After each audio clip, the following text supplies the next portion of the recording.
Good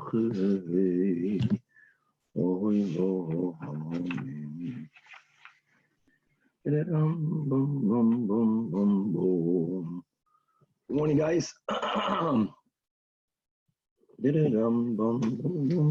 morning, Adikavach.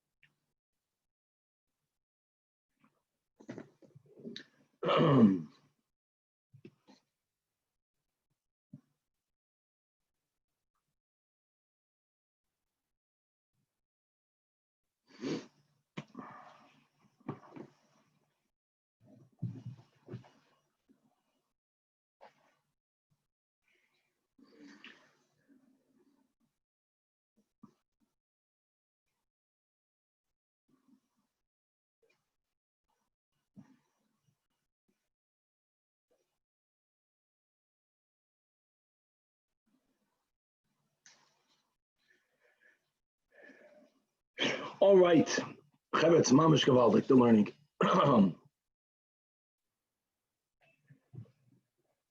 With the help of Hashem, we are learning Shabbos Daf Kuf Lamed Beis. We left off on Daf Kuf Lamed Beis Amid Aleph, 6 lines from the top of the Amid. The Gemara is going to begin addressing Mila Doiche Shabbos Minolon. In other words, we began speaking about Machshire Mila. And like Rashi learned on top of the Amid, as we quoted the Rashi, Mila Gufei, he quotes one of the approaches as a halacha. But now indeed, we're going to learn a whole series of answers from where do we know that Mila itself is Doiche Shabbos. It's going to also link it into the question, how do we know that Pikuach Nefesh is Doiche Shabbos? Really, that sugya is more in Yuma, but we have a little bit over here.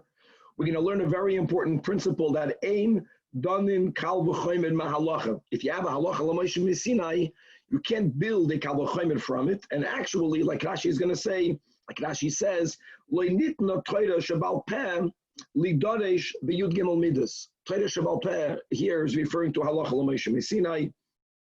We're going to have, like we mentioned, various approaches of how do we know that Mila is Doiche Shabbos, and that's going to introduce us to a whole concept of hierarchies in mitzvahs. Just giving you one example, that Shabbos is more chomer than Soras. Mila is more chomer than Shabbos. So Mila is more chomer than Soras. So I'm going to be pointing out how certain mitzvahs override the other, and we're going to line them up milmaila lamata. And if one overrides the second, and the second overrides the third, so then the first overrides the third. We're going to have this logic applied a lot in the sugya. We're also going to touch a little bit upon Esadoicha Loisasa, right? The heart of that sugi is in Yavamis, but we're going to have some of it over here. And then we're going to add a detail that when do we say that an asay is Doicha Loisasa? Only if both of them are be'idna. In other words, be'idna, at the moment that the lav is being violated, the asay is being accomplished. And that's taka when we have the rule that an asay is Doicha Loisasa. But if you have to violate a lav, and that act of violation of the lav is not at the same time that you are fulfilling the asay, then we don't say that an asay is doicha loisasa. Let's start off again where we left off. 6 lines by the 2 dots, 6 lines from the top of the Amid. The Gemara says, At kan.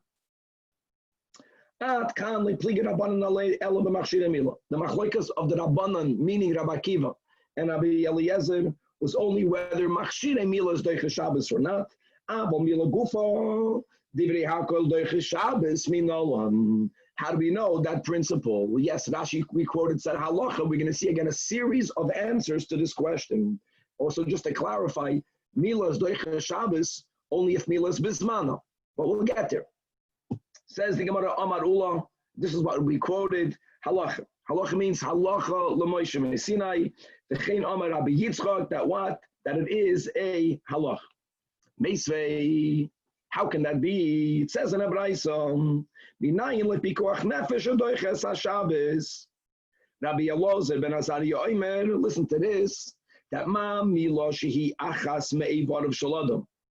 Nevertheless, doiches Shabbos, doing a mitzvah with one limb overrides Shabbos. Again, let's assume it's a halacha. So kal v'chomer lepikuach nefesh. What's pikuach nefesh? That if a person will lose their life, none of their limbs will be able to perform a mitzvah. That's the way that Ashba explains it. Right? Mila itself is a mitzvah with a limb. Pikuach nefesh means that if I'm not going to live, then later none of my limbs can fulfill any of the mitzvahs. So all of that is doicha Shabbos. Okay. So now says the Gemara, that Mila being Doicha Shabbos is a halacha. So the Gemara is telling us a klal. Remember this. Kal v'chomer mahalacha mi asay. Do you build a kal v'chomer from a halacha? And I'll prove it to you that it's not the case. The Hotanya Omar loy Rabbi Lazar to Rabbi Akiva. I know it says here Lazar ben Azari in parentheses. Many say it's Rabbi Eliezer to Rabbi Akiva.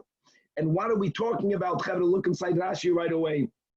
Right, the first narrow line in the Rashi. Shahoya Rabbi Akiva don kal v'chomer. What were they talking about? I mean, nayin l'revi'as dam hameis shahan nazir megaleach al oholoi. If a nazir becomes tamei, then he loses, or she loses all of the days that they counted, and they have to restart. Now, what does becoming tamei mean? So just to make it clear, in the Chumash, in Parshas Nasai, the Torah says that al nefesh meis lo yavoi. They're not allowed to become tamei al nefesh meis. And then it says a few psukim later that v'chi yamus meis olav b'pesach pisaim. If a meis dies on the nazir, and the timei roish nizroi v'gilach roishoi v'yem tarasi v'choli, then he has to become pure from the tumas meis. He has to cut a seer, and he starts to recount again. So the Torah speaks in a very broad term that if he becomes tamei through a meis. Now, pshat will be, someone passed away while he was in the same room, but Rabbi Akiva held that even if there's only a revi'as dam in a room under an oil, and this nazir was under the same oil, that he also becomes tamei on the level that he has to restart his whole nazirus. And how does Rabbi Akiva learn that from? So Rabbi Akiva made a kal v'chomer. What was this kal v'chomer? Ma etzem kiso oira, a very small fragment of bone. She'ein metama ba'oil. It's not metama ba'oil, guys. Bones of a maze is only metama ba'oil if you have the roiv binyan, or if it's the skull, or if it's the spinal column. But a little piece of bone, which is metama b'maga, is not metama b'mas. Nevertheless, Rabbi Akiva knows that if this nazir touches etzem kisoira, nazir migaleach al magoi umasoi, nazir migaleach, right? If he al magoi umasoi, and if he is dam, that has a greater power of imparting tuma. Why is that? Because the revi'as dam is not only metama b'maga ubamasa, it's only metama b'oil. Right, as it says in the pasuk, "V'al kol nafshois meis lo yavoi," and nafshois, the nefesh of a meis is a revi'as, is ein din shehanazim megaleach cholel. It's like a great kal v'chomer. But the Rabbi Lazar ben Azariah or Rabbi Eliezer, let's go back in the Gemara, tells Rabbi Akiva, no, you can't build a kal v'chomer to a revi'as dam from an etzem kisoira, because etzem kisoira mitame, that's a halacha. It doesn't say so clearly in the Torah.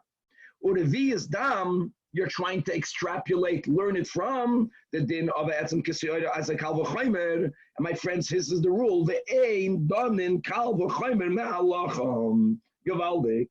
And reading inside the end of the Rashi that we began, the loy nitna Torah shemal peh lidorish b'yud gimel midos. All of the yud gimel midos has to be based on psukim, not on halachas.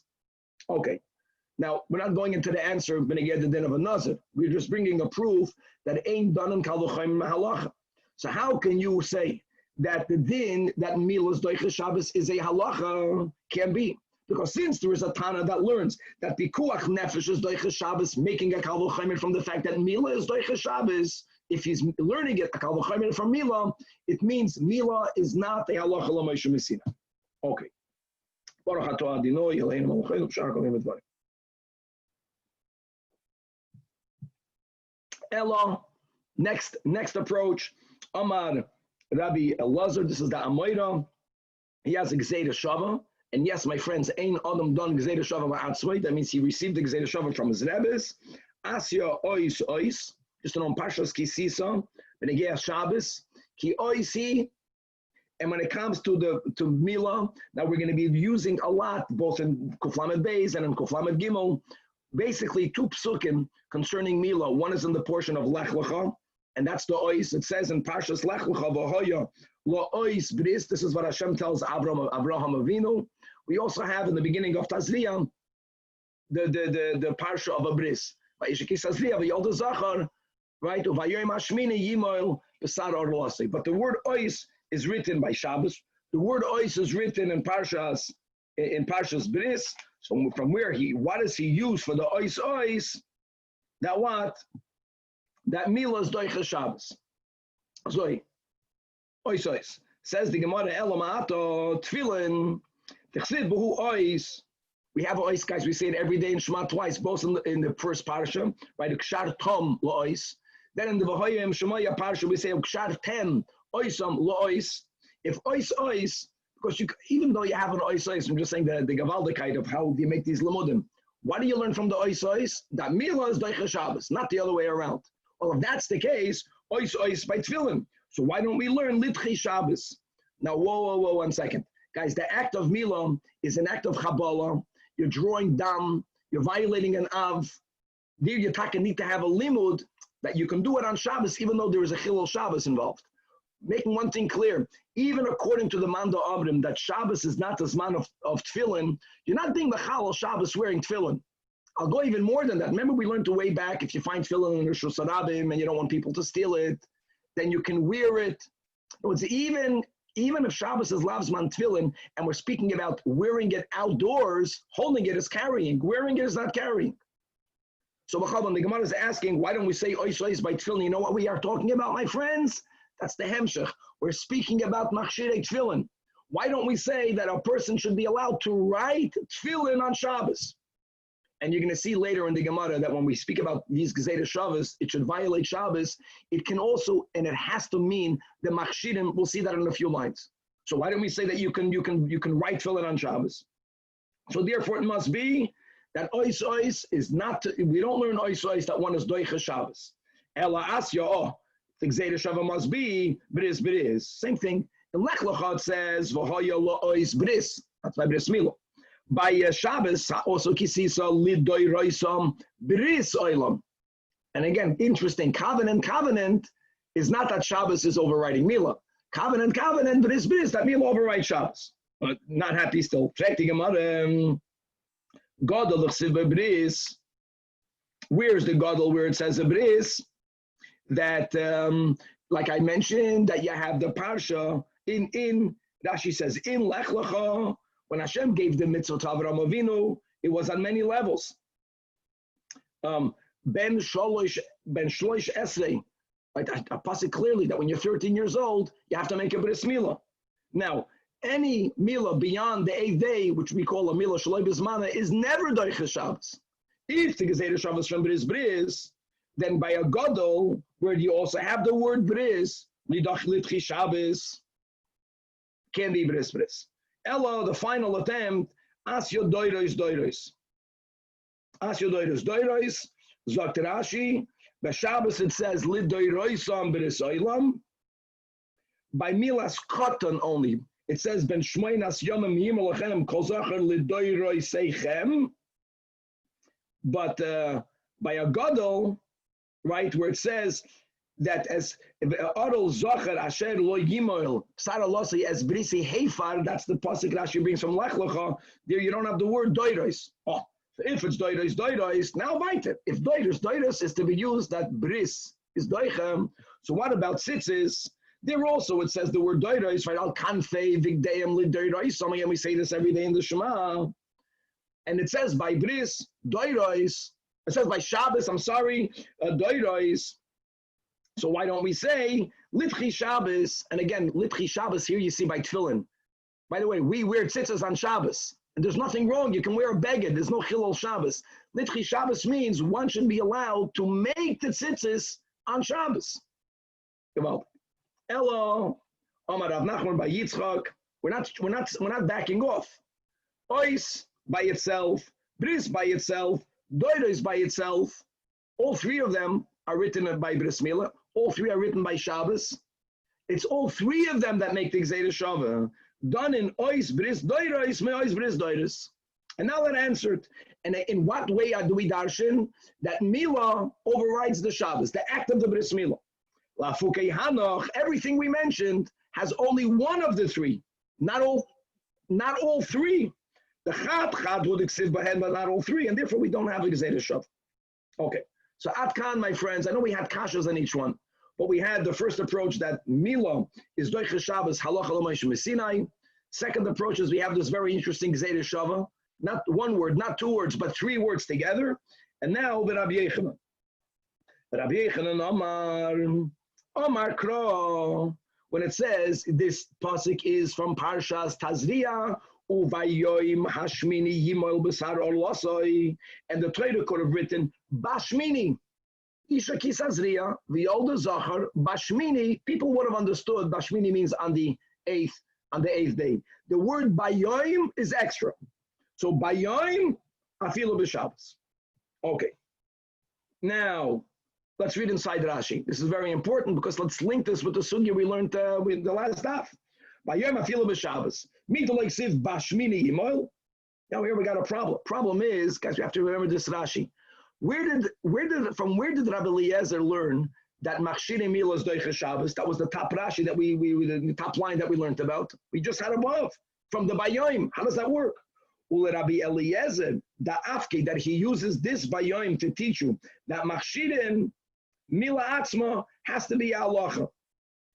We refuted the halacha by saying that the Koach Nefesh, right, is mikal v'chomer. No, says Rashi, Pikuach Nefesh won't come from a kal v'chomer mimila, because everyone subscribes to the rule that ain't done in kal v'chomer ma'alacha.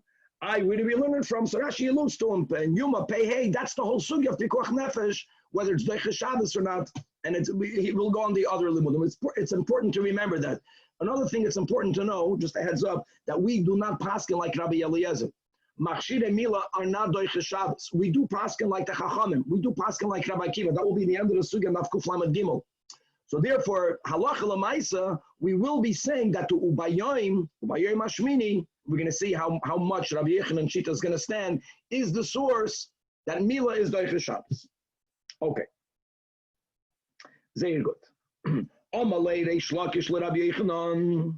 You who learn it from Ubayoim, Ela Ma'ato, by Mechusrei Kapara, there are four people, only four. The Zav, a Zava, a Metzoira, and a Yerledes, even after they underwent all their purification process and they had the head of Shemesh, nevertheless, they're not fully allowed, they're not fully done. They still need a kapara to be able to enter the Beis HaMikdash, to be able to eat kachim. And that's a carbon that they bring on their eighth day. By all of them. If the Bayoim emphasizes on that day, no matter what, why don't we say that what? The Dachu Shabbos, Gevaldik. Says the Gemara, yeah, you're right, that the Mechusre Kapara, it says the word of Bayoim, but that Bayoim is needed to teach you, which is a shock. But you would have a Havamina that they can bring their carbon at night. The Gemara is going to ask later. But we learned this in Kachim. The rule is a carbon has to be brought by Yom. But hold on, we'll get to it. Says the Gemara, hold on. If by Yom is to teach you by Yom v'loy b'layla, so let's go back to Rabbi Yechanan's limud. Hainami by Milah, it says by Yom Hashmini. Maybe the Torah didn't write Bashmini Yimol, because Bashmini Yimol by Yid, the day begins the night prior. One erroneously would have thought that you can make a bris milah at night. Same thing. Hainami by Yom v'loy b'layla. But says, no. You're forgetting. You're beginning in Tazria. Go back to Parshas Lech Lecha. Ahu in Parshas Lech Lecha it says mi ben shmoinas yomim, and we are learning over here that mi ben shmoinas yomim is enough to tell you by Yom v'loy b'layla. So by Yom Hashmini is to be used by Yom Afilu b'Shabbos. Still, we're asking same thing now by Karbanos. We have this general pasuk in Sav that we use throughout Kachim, where it says Biyoim Savoisai, and from that Biyoim Savoisai al Pipshat is on the day that God commanded. I know that, but we learned that Biyoim means that Karbanos can only be brought by Yoim. So again, so the Bayoim by Mechusre Kapara cannot tell you by Bayoim v'loy b'layla. We know them from Biyoim Savoisai. Says the Gemara, Al Fal Gav the Nafka mi Bayoim Savoisai. that karbanos generally taka may only be initiated during the day. Nevertheless, you need by the mechusrei kapara another by yoim itzrecham, because that they are unique. And you would think that we can be lenient with them. Lenient meaning we can anticipate their kapara the night prior. And why is that? All of the four, Zav and Zav and Yeledes, at least some of their karbanos can be downgraded. I'm speaking about financially downgraded if the one cannot afford. So once the Torah had Rachmanis, so you would have thought that Balayla Nami Leisei, and therefore you would not learn them from the B'Yom Tzavoisoi. So therefore, Kamash Malan on the Mechusri Kapara by them. By them it also says Bayom Hashmini, because they bring the carbon because they have to count 7 clean days. And then they bring it on the 8th day. That Bayom is to tell you Takabayom V'Loi Balayla. By Mila, we already know Bayom V'Loi Balayla from Lech Lecha, from Ben Shmoin As Yamim. So the Ubayom Hashmini Yimoil is to tell you Bayom Afilu B'Shabbos. But we're being Mechadesh that Mechusrei Kapara might not have to work within the rules of Kachim. Fragt die Gemara, Maskiv lo Ravina Elo Ma'ato Yehezor Kosher Bohen. Maybe a Zor should be allowed to bring the Mechusrei Kapara. You see, that's the Chas Rachman Leila Sui Bedalus. Many Rishonim learn that the Havamin of the Gemara, or the Kasha, is not that Mamish or Zor or Yisrael should be allowed to bring it, but that a Kohen who's not wearing his begadim, that is like a Zor, maybe be lenient. It should go quicker. You should not have to wait for a Kohen to put on the big day kahuna, and then he's considered like a Zor. Or an Oinen should be kosher by him, right? Chas Rachman Lasoi Bedalos. So the Gemara says, I would have thought so.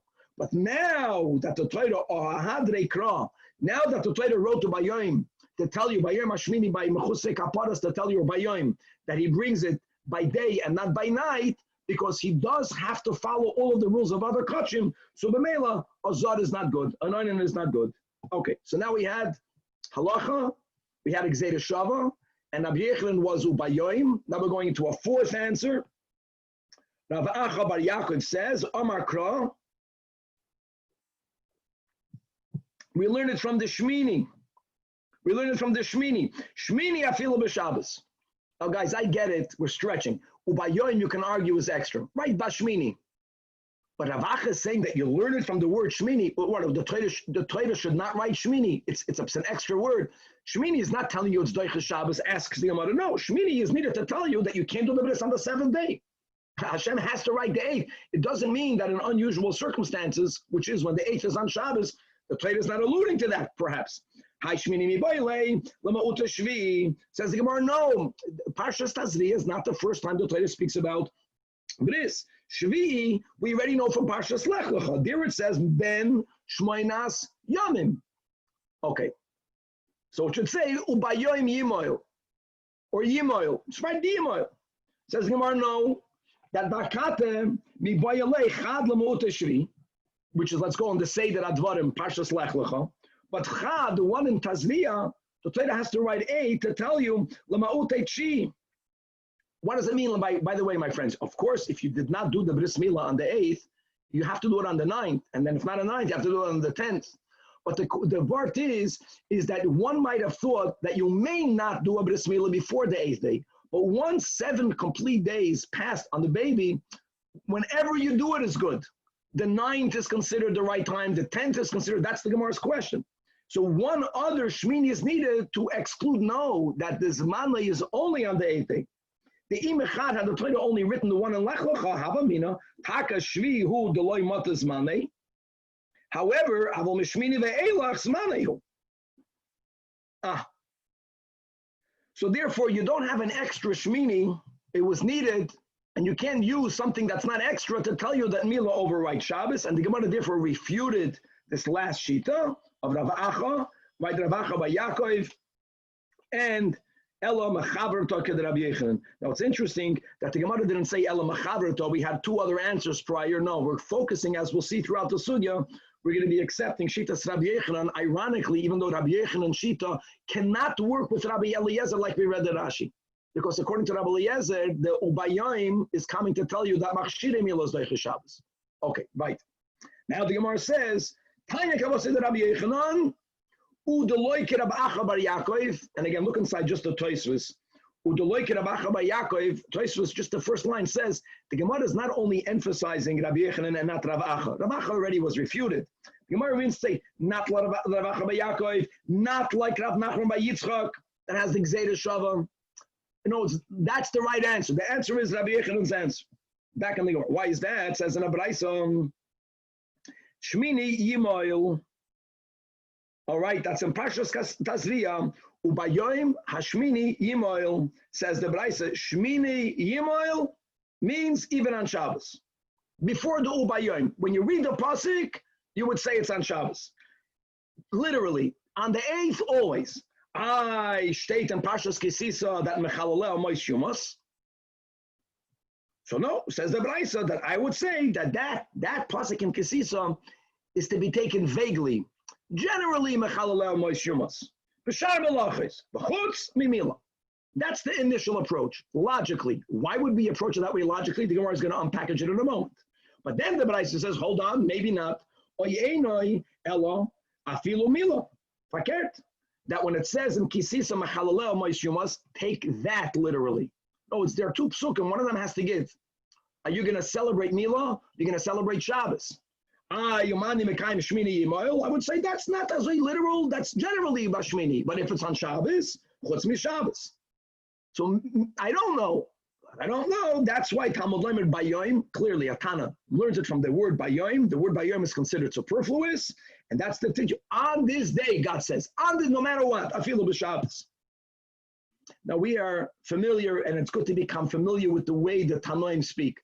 Quoting a pasuk, saying one side, and then they say, oy, einoi, maybe not, maybe it's something else. So this, what Rav is going to be asking is a kasha not only on this brisa, but he's saying that hai kana mi'ikara my konichole ulabasoif Michael kashile. Because whenever Atana says, first he learns psukim one way, then he says maybe not. There's a reason behind it.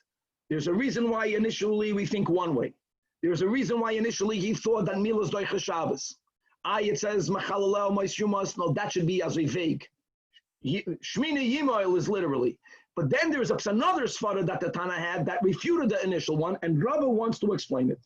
And guys, from now, and this goes even until Daf Kuf Lamed Gimel, we're going to have a gewaldic way of understanding the hierarchy in mitzvahs. Because yes, we have values, but many times they clash. Like here, Milah and Shabbos. Milah is a mitzvah, Shabbos is a mitzvah. One has to give. How do you know which one gives? So I'm just going to give out just the way of understanding this Gemara simply. If A is greater than B, and B is greater than C, and C is greater than D, lo mashal, so then A is greater than D. So just whatever we're going to learn now, just in your mind, put one over the other. The one on the top is the more powerful one. So if A overrides B, B overrides C. See, right? That's good. So then the ones on top will override automatically the ones on the bottom. And that's what Rav is going to say. So Hachi Ka'amar Taichas Rav, explaining the Brais. Yishmine Yimoil, the reason why in the beginning, without the Bayoim, we thought Afilu b'Shabbos, and the reason, and therefore I state Machalal Amos Yumos. Oh, that must be vague, right? B'Shabbos Lachos Chutz Milam, Avam Mil Yadachim Maitama, before the Bayoim. So this is what Rabbi calls the Kal V'Chaimer. And Kal V'Chaimer, what I mean here is hierarchy. Kal V'Chaimer, there's a Kal and there's a Chamur. And the Chamur, if the Chamur is more Chamur, if A is more Chamur than B, and B is more Chamur than C, then Avad A is more Chamur than C. And let's read it inside. Mat Soras, Bitamol Kumtarain Soras. What does it mean, Soras? My friends, is Doicha da Avoida. Look inside the last line before you turn, the last line in Rashi, right? 3 lines from the bottom. He says like this. First of all, remember, there is a pasuk that reads, Hishamar b'neget soraas lishmar mo'oid. This is a pasuk in Parshas Kisitza. And b'chlal we have a rule that when Hashem uses the words Hishamer, it's a lav. What does it mean, Hishamer b'neget soraas? I'll tell you what it means. It means that when a person has this affliction of soraas on their bodies, the only way through it is by going to a kohen. Guard means don't think that you're going to become tar by cutting it off and shalom al Yisrael. So Hishamer is the source that there is a law for a person to cut off their physical affliction of a tzaras. Now, Rashi gives 2 examples. Example number 1 is if you have a Yid, it's Erev Pesach, and the Jew has on him a tzoras affliction, and because of that he cannot bring the korban Pesach. Right, so there's a mitzvah of avoida on the Yid to bring a korban, dafka erev Pesach, but he has a tzoras on him. Is he allowed to cut off the tzoras and then he can do his avoida? Or another example, the last line in Nash, you have a kohen. The kohen it wants to do the avoida. A kohen is not allowed to do the avoida if the kohen has tzoras on him. Can the kohen cut off the tzoras? The answer is no. So what does that prove, says Rava? That tzoras is doicha avoida. Now, in my mind, I'm putting tzoras on the top. Tzoras is my A, and avoida is my B. Tzoras, if you have to give, the avoida won't be done. The Yid will not bring the korban Pesach. The kohen cannot do the avoida, but the lav, yishom alacha, don't touch the tzoras stance. Tzoras is greater than avoida. Now let's go to kuflam and beis on the base. Next is avoida is doicha Shabbos. Tzoras is greater than avoida. Avoida is greater than Shabbos. The Gemara doesn't have to explain why. Every korban sibur, let's begin with what we just read in Pinchas, korban tamid. The tamid is brought on Shabbos. You're shechting an animal, it's one of the lamates malachas, it doesn't matter. Avoida is more chamer than Shabbos. So tzoras is greater than avoida. Avoida is greater than Shabbos. Mila doicha oisa, what does that mean? Mila just now to get. Mila means that if there is a tzoras on the foreskin, and the only way you can be mekayim the mitzvah b'res mila is by cutting off the foreskin. That's the first of the three steps. You're going to cut off the tzoras. We're going to learn later a source that mila tzoras, you do the b'res mila. You got it now? So like this. So if you have tzoras, avoida, Shabbos. Now we're putting mila on top of the pile, on top of the hierarchy, top of the pyramid, because mila is doicha, even tzoras. So if mila is doicha tzoras, tzoras is doicha avoida is doicha Shabbos, you get Rabba, so mila is doicha Shabbos, beautiful. That's the Kal V'chomer. That's why in the beginning the Brisa saw for sure mila is doicha Shabbos. So Shabbos shenitches mipnei avoida, ein adin shetei mila doicha oisom. That is Rava's Kal V'chomer. Now, Oma oy eine de kamer says so good. Why do you need to buy yoim? Stimmt. So he says no. Hadar amar mi mai de tzoras chamura. No one is debating that milos doichat tzoras. But one step in the hierarchy is that tzoras is greater than avoida. Now this is a logic that even in Rava we're going to go back and forth. Back and forth doesn't mean that Rava dafka subscribes to one side. It can go either way, so it's not conclusive. I'm saying this by Hagdama because we're going to learn later. Rava says the opposite, and then we're going to learn on Daf Kuf Lamed Gimel. Rava keeps on going back and forth. It doesn't matter.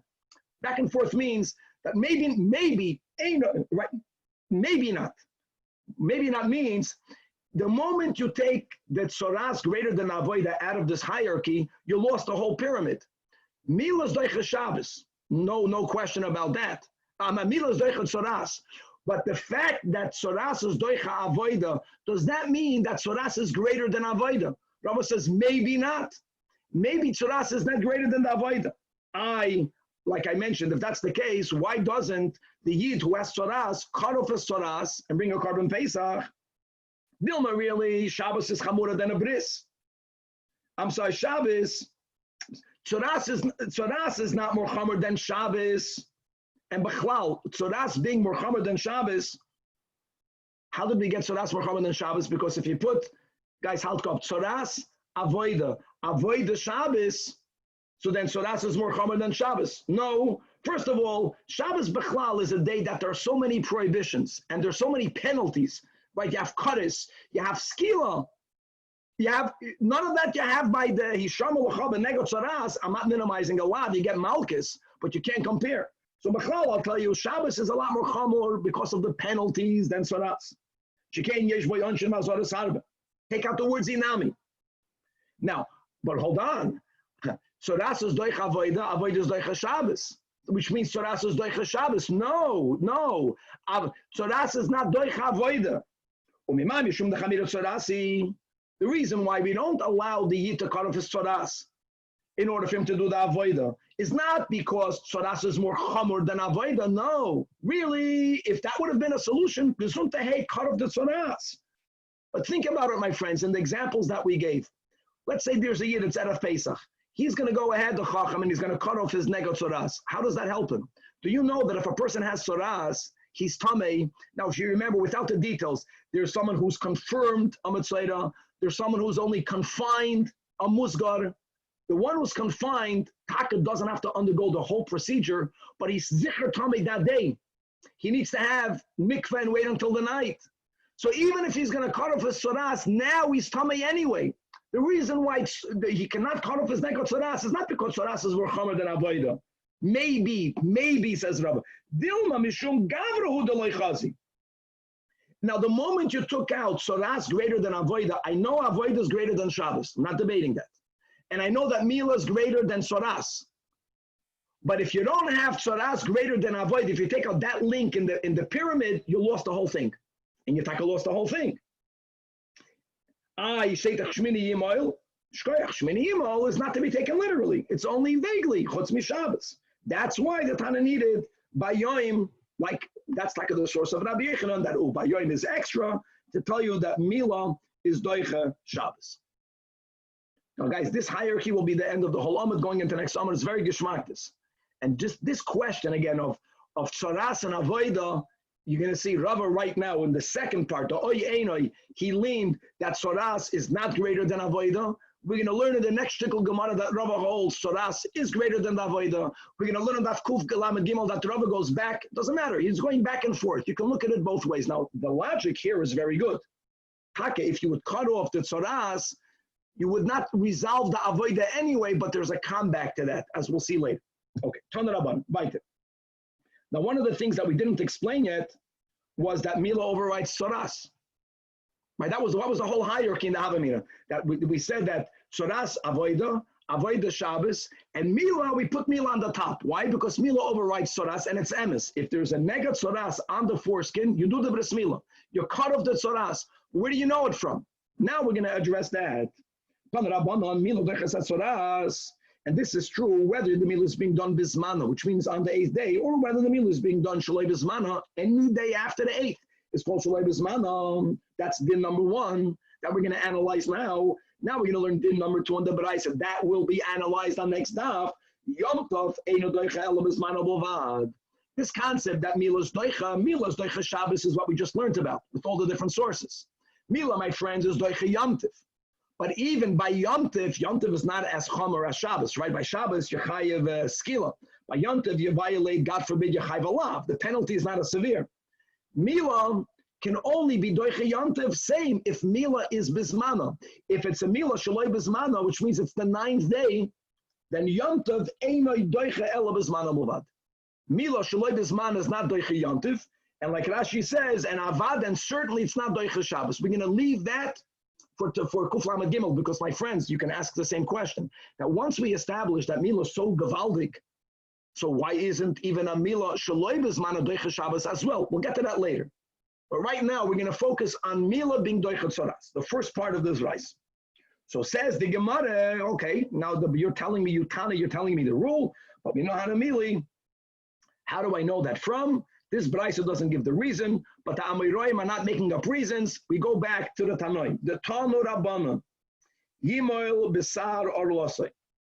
Yimoil Besar Orlosai, my friends, is a pasuk in Tazria. Vayoim Hashmini, Yimoil Besar Orlosai. Steht in the Braisa, Af al pi sheyeshon b'heretz, Yimoil, you got to make a bris milyokotz. Steht in Parshas Kisisa, Kiseitse, that Omani Mekayim is Shomer Benega Hatzoraas, and Shomer is allowed, in Shomer means don't cut it off, says the Braisa. Again, the first approach is Bishar Mekayim is Chutz Memila. The Yima B'Sar Allah is literal, always. The Hishomer, the Kiseitse Pasik is whenever you could, Lav Dafka always. Again, oy einoi, maybe not. Oy einoi ela filu, when there is a mila on the place of the tzoras, you are not allowed to do a bris mila. It says in Parshas Tazria, Yimo b'sar Allah, say, okay, that is not to be taken literally always. Bisman she'ein b'heres. So the Braisa says, indeed, Svara side 1. But then you have a Svara for side 2. So now what do you do? So the pasuk doesn't begin with the words Yimoil. The pasuk says, and the word besar is considered extra. It could have says Yimoil Orulasoi. We know it's Basar. From the extra word, Sheyesham Baheres. Okay, and here again, like we had above in the prior brisa about Mila and Shabbos, now we're having Mila and Soras. Before the extra Basar, the brisa first one way, then the brisa thought the other way. Amarava, Haitana Mikara Mainichalei, Ulabasef Michael Kashalei. And here again, we're going to have this concept of a hierarchy in mitzvahs. And if A is on top of B and B is on top of C, then it makes sense that A is on top of C. But sometimes you go through more links. So Hachi Ka'amar, yeah, the Braisa begins saying Gimo B'Saro Lasoi, and the Braisa begins Al Pi Seichel, Al Pi Svara, Afal Pi Sheyesh Baheres, Yomani Mikayim Yishaman Soras. So we say that's B'Shar Mikayim Chutz Mimila. But logically, Mila should be Doichet Soras. Why is that logically so? Again, this is Rava's type of Kal V'Chaymer, meaning the Chomer is placed on top of the Kal. What's the Kal V'Chaymer? Uma Shabbos Chamura, meaning Shabbos is more stringent than Soras. Why is Shabbos more stringent than Soras? So let's go with the logic we had before, because there's many Azaros on Shabbos, right? Yechayiv Skila, Yechayiv Kodes. When it comes to Soras, we're not minimizing, it's a lot. So that in itself makes Shabbos. Shabbos is more Chomer than Soras. Okay, so how that? And Mila is Doicha Shabbos. That's what we learned in the last sugya, right? So if you have Shabbos here and Soras underneath it, and Mila is above Shabbos, so you have Shabbos, you have Mila, that's A, Shabbos is B, and Soras is C. Push it. So if Shabbos is greater than Soras, Mila Doicha Shabbos, Mila is Doicha Soras. Simple. It's Soras Likal Shchein. That's a good logic. So my Oyena the comment. Why did we go back? The Hadakama, this is Al Tzarava explaining, because Mimai, the Shabbos Chamira, who told you that Shabbos is more stringent than the Tzoras prohibition? No, maybe Tzoras is Chamira. Why is Tzoras Chamira? Now we're going back to what we learned before, because Tzoras is Doicha Avoida. Meaning, like we mentioned, if there is an Avoida opportunity, but the Kohen or the Yisrael on Erev Pesach has Tzoras, we do not say that Avodah trumps Tzoras, cut off the Tzoras. No, we don't. We say that because of the Tzoras, the Avodah is pushed aside. Oh. And now we know already that Avodah is Doicha Shabbos. So if Tzoras is above Avodah, Avodah pushes off Shabbos, that means that Tzoras is greater than Shabbos. So the moment you put Tzoras above Shabbos, just because Mila is Taka Doicha Shabbos, fine. But how do you know Micha is Doicha Tzoras? Tzoras is greater than Shabbos. And indeed, that's why the Braisa needed to have the word Talmud Lamed B'Sar Ba'afal Pi Sheyesh Baheres.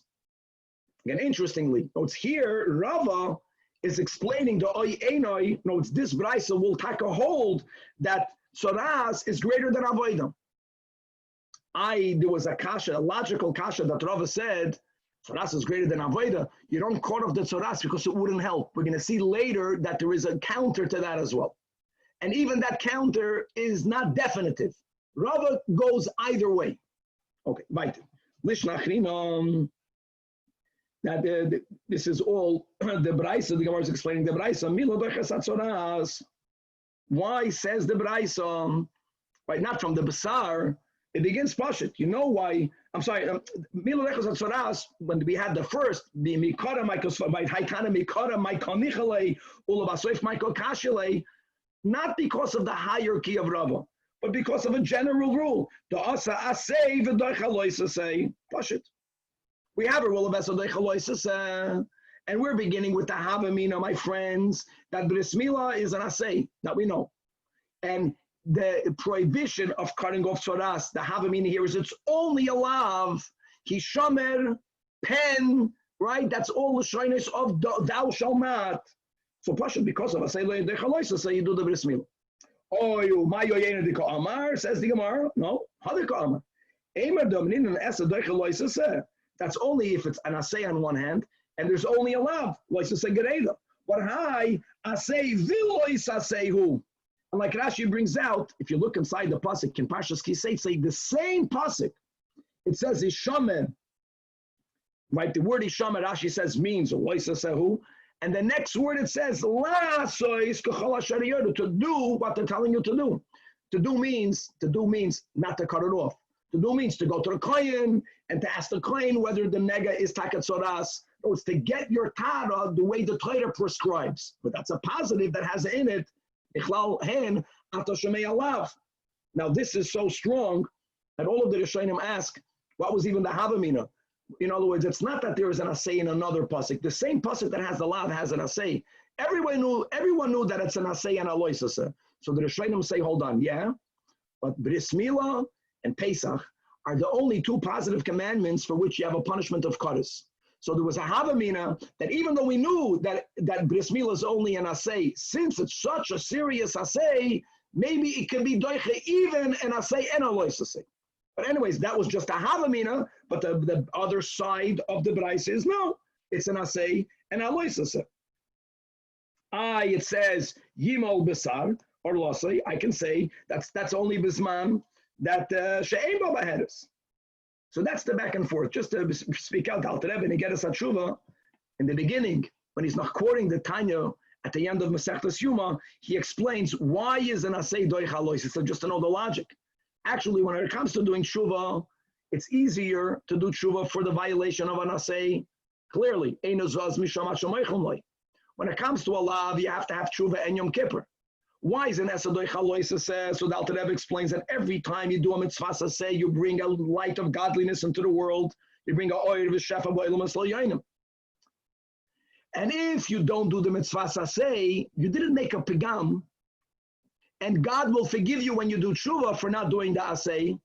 But the fact that every positive brings a light in and you did not bring it in, the Alter Rebbe uses the words, mikol makom ha'oir neda, that light will never come back in.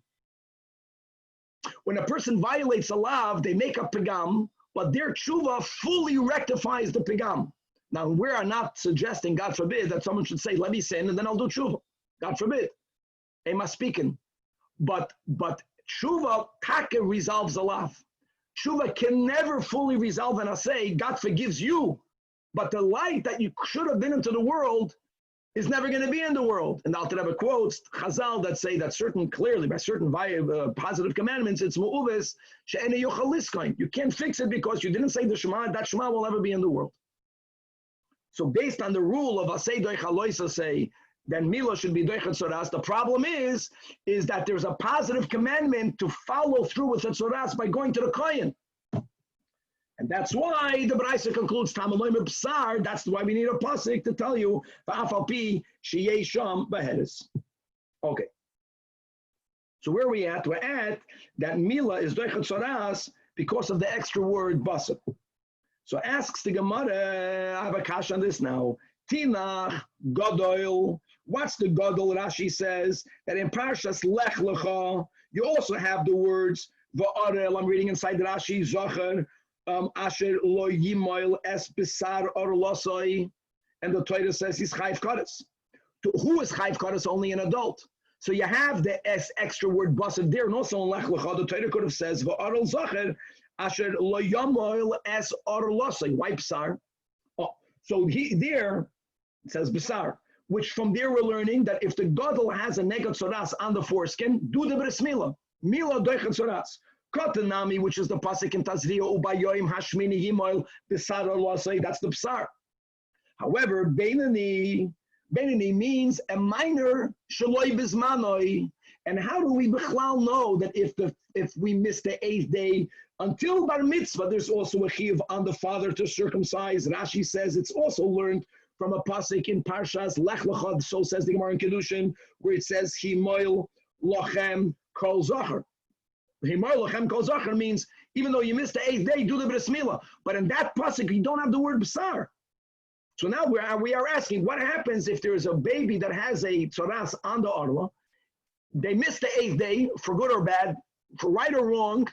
Now the father, until 13, the child has to circumcise himself.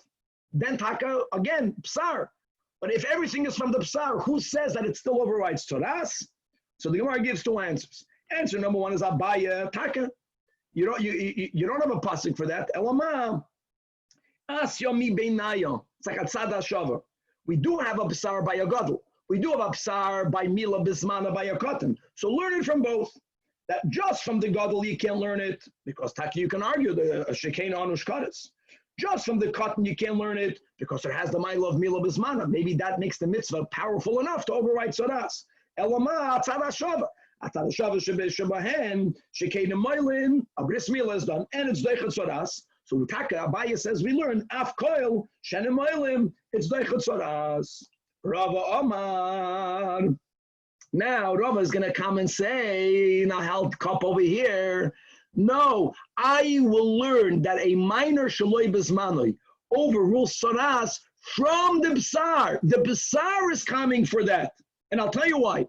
We learned until now the whole braisa. How do you know that milos deichet sodas? Because it says b'sar. We were applying it to the ubayoim hashmini yimol b'sar, to the mila bismana. Says Rava, no, you didn't understand the braisa. Mila bismana, that is doicha, soras, for that you don't need a pasuk. From a kal v'chomer, the same type of hierarchy. Before we go through Rava's hierarchy, just to make it clear, what is Rava getting to? Since you don't need the psar for mila bismana, for that I have a kal v'chomer, so I don't need a tzad hashava, I use the basar in Parshas Tazria, ubayoim hashmini, yimel psar alosei from mila, for a minor, shaloi bismana. Mila itself, that is doicha soras. Now here, Rav is going back and forth. I take that back a little bit. Rav here is going to say that we taka use the hierarchy. Rav is going to opine now on this side, which is Shabbos. Shabbos is more chamer than sodas. How is Shabbos more chamer than sodas, guys? Whenever Chazal say that, push it. The Gemara doesn't have to explain it. There are many more penalties. Shabbos is kadis, Shabbos is skila, sodas is alav. So Shabbos, put Shabbos above sodas. Nevertheless, doicha means mila goes over Shabbos. Mila goes over Shabbos. So push it again. A simple hierarchy. Shabbos sodas. Mila Shabbos. So mila is A. Shabbos is B. Sodas is C. If A is greater than B, which it is, and B is greater than C, which it is, so A is greater than C. So now Mila is greater than Sodas. Mila, Shabbos, Sodas. Okay. How do you know Shabbos is Chomer? This is the kasha we had. You can't say just because the penalties are greater, well, that's a siman, but that's not a definite conclusion. I'm going to argue that Shabbos is not chomer than Sodas. Sodas is more chomer than Shabbos. Now, you never have in the sugya directly Sodas over Shabbos. What we continuously have is that Shabbos over Avodah, Sodas over Avodah, again, because you don't cut off the Sodas to do the Avodah, and Avodah is greater than Shabbos. So the moment you place Sodas over Avodah, automatically you place Sodas over Shabbos. If Sodas is over Shabbos, just because Mila is Doicha Shabbos, which it is, doesn't mean that Mila is Doicha Sodas. How do you know Shabbos is more chamer? Maybe Sodas is chamer. Why? She came doiches avoida and avoida is doiches Shabbos. Sodas avoida Shabbos. To which Rava responds, like we had before, that Hassan mishum the chamir of Sodas. No, Sodas, don't put Sodas over avoida. The reason why we don't take off the Sodas to do the avoida because it wouldn't help, like we said above. Ela mishum the gavru de leichazio.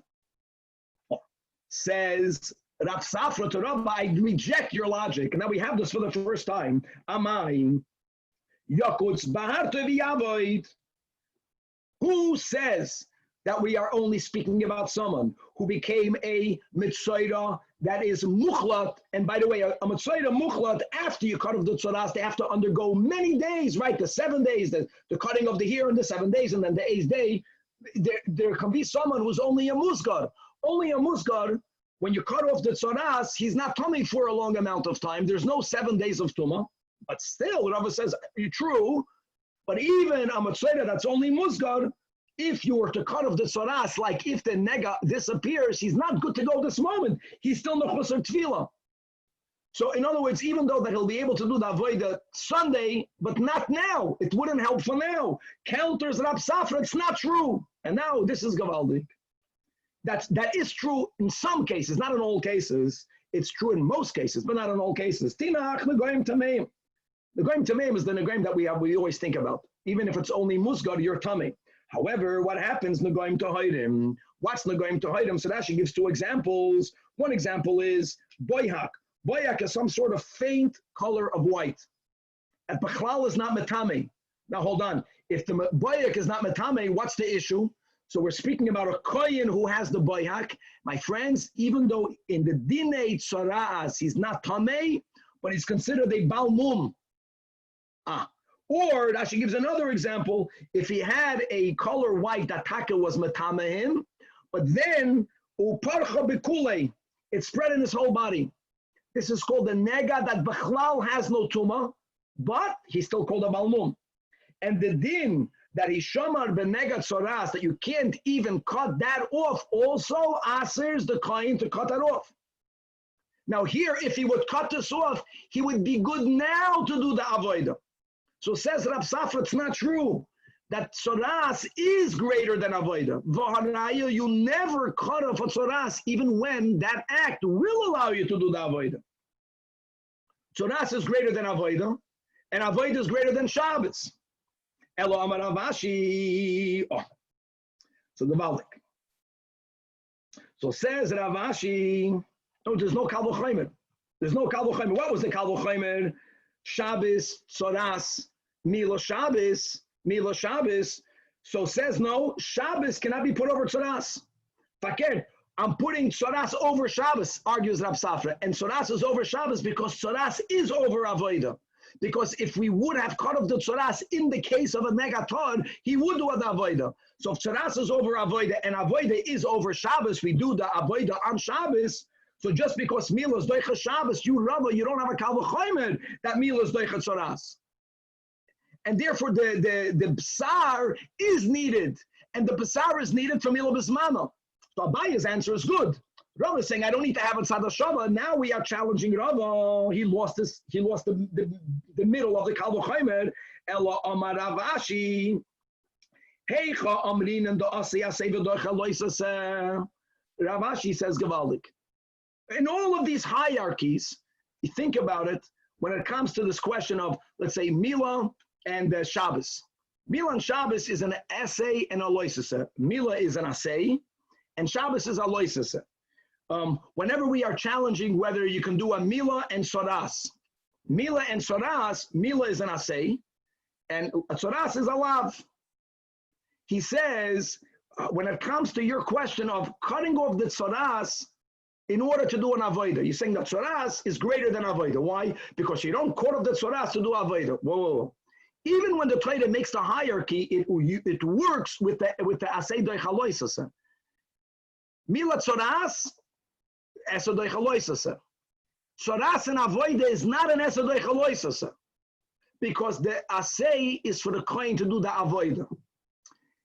For him to do the Avodah, prior to doing the Avodah, he has to cut off his Tzoras. It's not Be'idna. He's not violating the Lav at the same time that he's doing the Asay, which would justify him doing that. Hey, right? Or another example, tzitzis and kilayim, right? If you have a tzitzis made out of shatnez, so when you are wearing and doing the mitzvah, at that moment you're doing the lav. So the rule is that esadei chaloises. The be'igna, the misakin lav, komoikim ba'asei.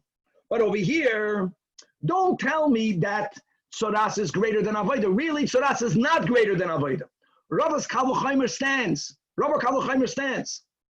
But if tzoras is not greater than avodah, if avodah is greater than tzoras, then let this kohen who has this nega cut it off and do the avodah. You can't, because even when you put one on top of it, you need the asay doich haloisus aspect. The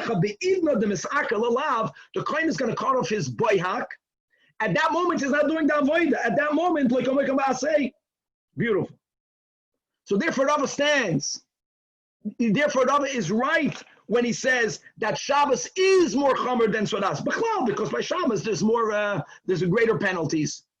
And don't tell me Tzoras Avodah Shabbos. Tzoras is not greater than Avodah. I want to just add one important detail that Amuki Yosef asks a Gavaldik question, and that is that how can you tell me that Mila is Doichet Tzoras, which it is, And because you also have here the aspect of Esedoi Chaloisis. Whoa, hold on. Mila, we're going to learn this in next daf.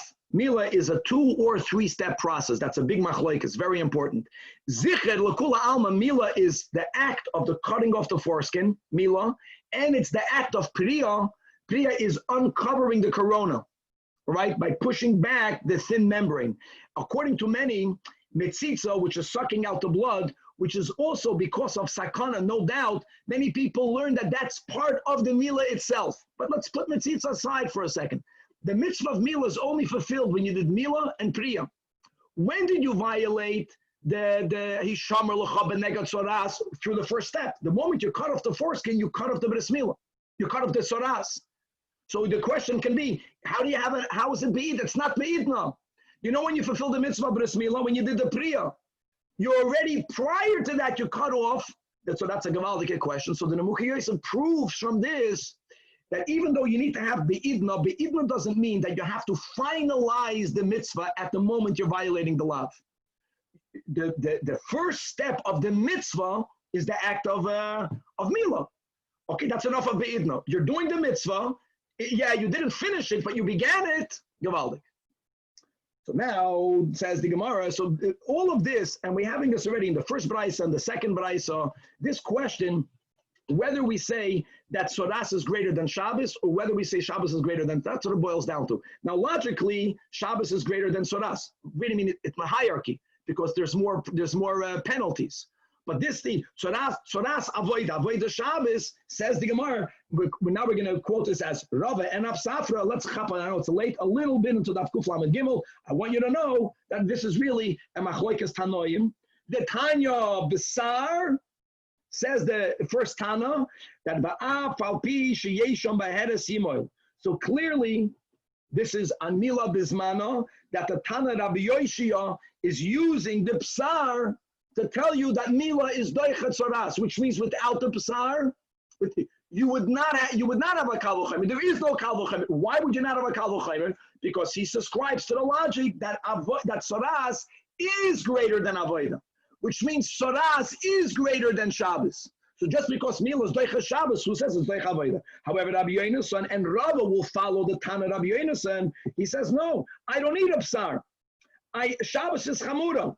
And yet, doicha means you have to help up. Doicha means milas doicha Shabbos. So if milas doicha Shabbos and Shabbos is more, so tzoras lekolchein, tzoras Shabbos is greater than tzoras, and milas doicha Shabbos. So for sure, milas doicha tzoras. That will be the shita of Rava. God willing to be continued. Guys, we're good. It's a good Gemara.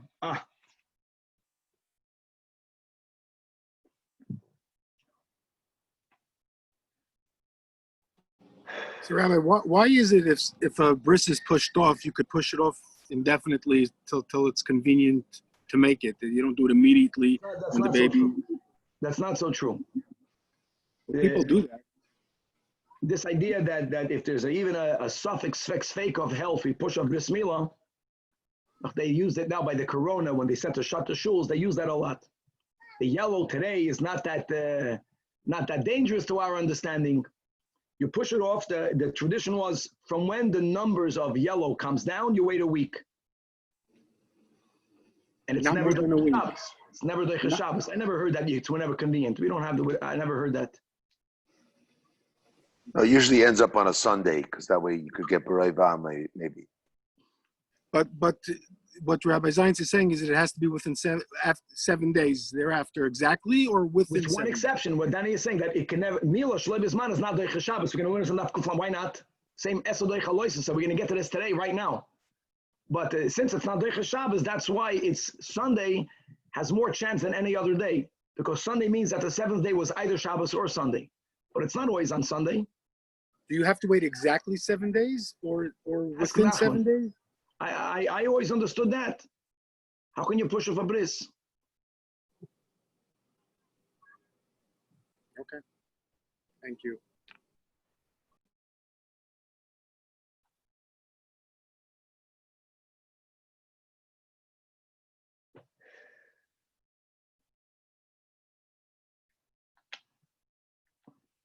Okay, Freilach.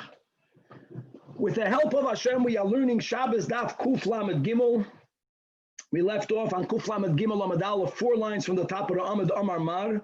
We are continuing the sugya that Mila is Doichet Soras, and we left off that really it's a Machloikas Tanoim, whether you need the Psar for Mila Bismana Doichet Shabbos, which is the Shita of Rabbi Yoshia, or other time Rabbi Yonason learns, as we explained, that it's called the Kal V'chomer of Rava, that based on this hierarchy of one being more chomer than the other, you put it in a pyramid, you're going to conclude that Mila is more stronger than Soras. There is an extra word, Besar, but that was used, like we mentioned, for Mila, Shaloi Vizmana, of a minor before Bar Mitzvah.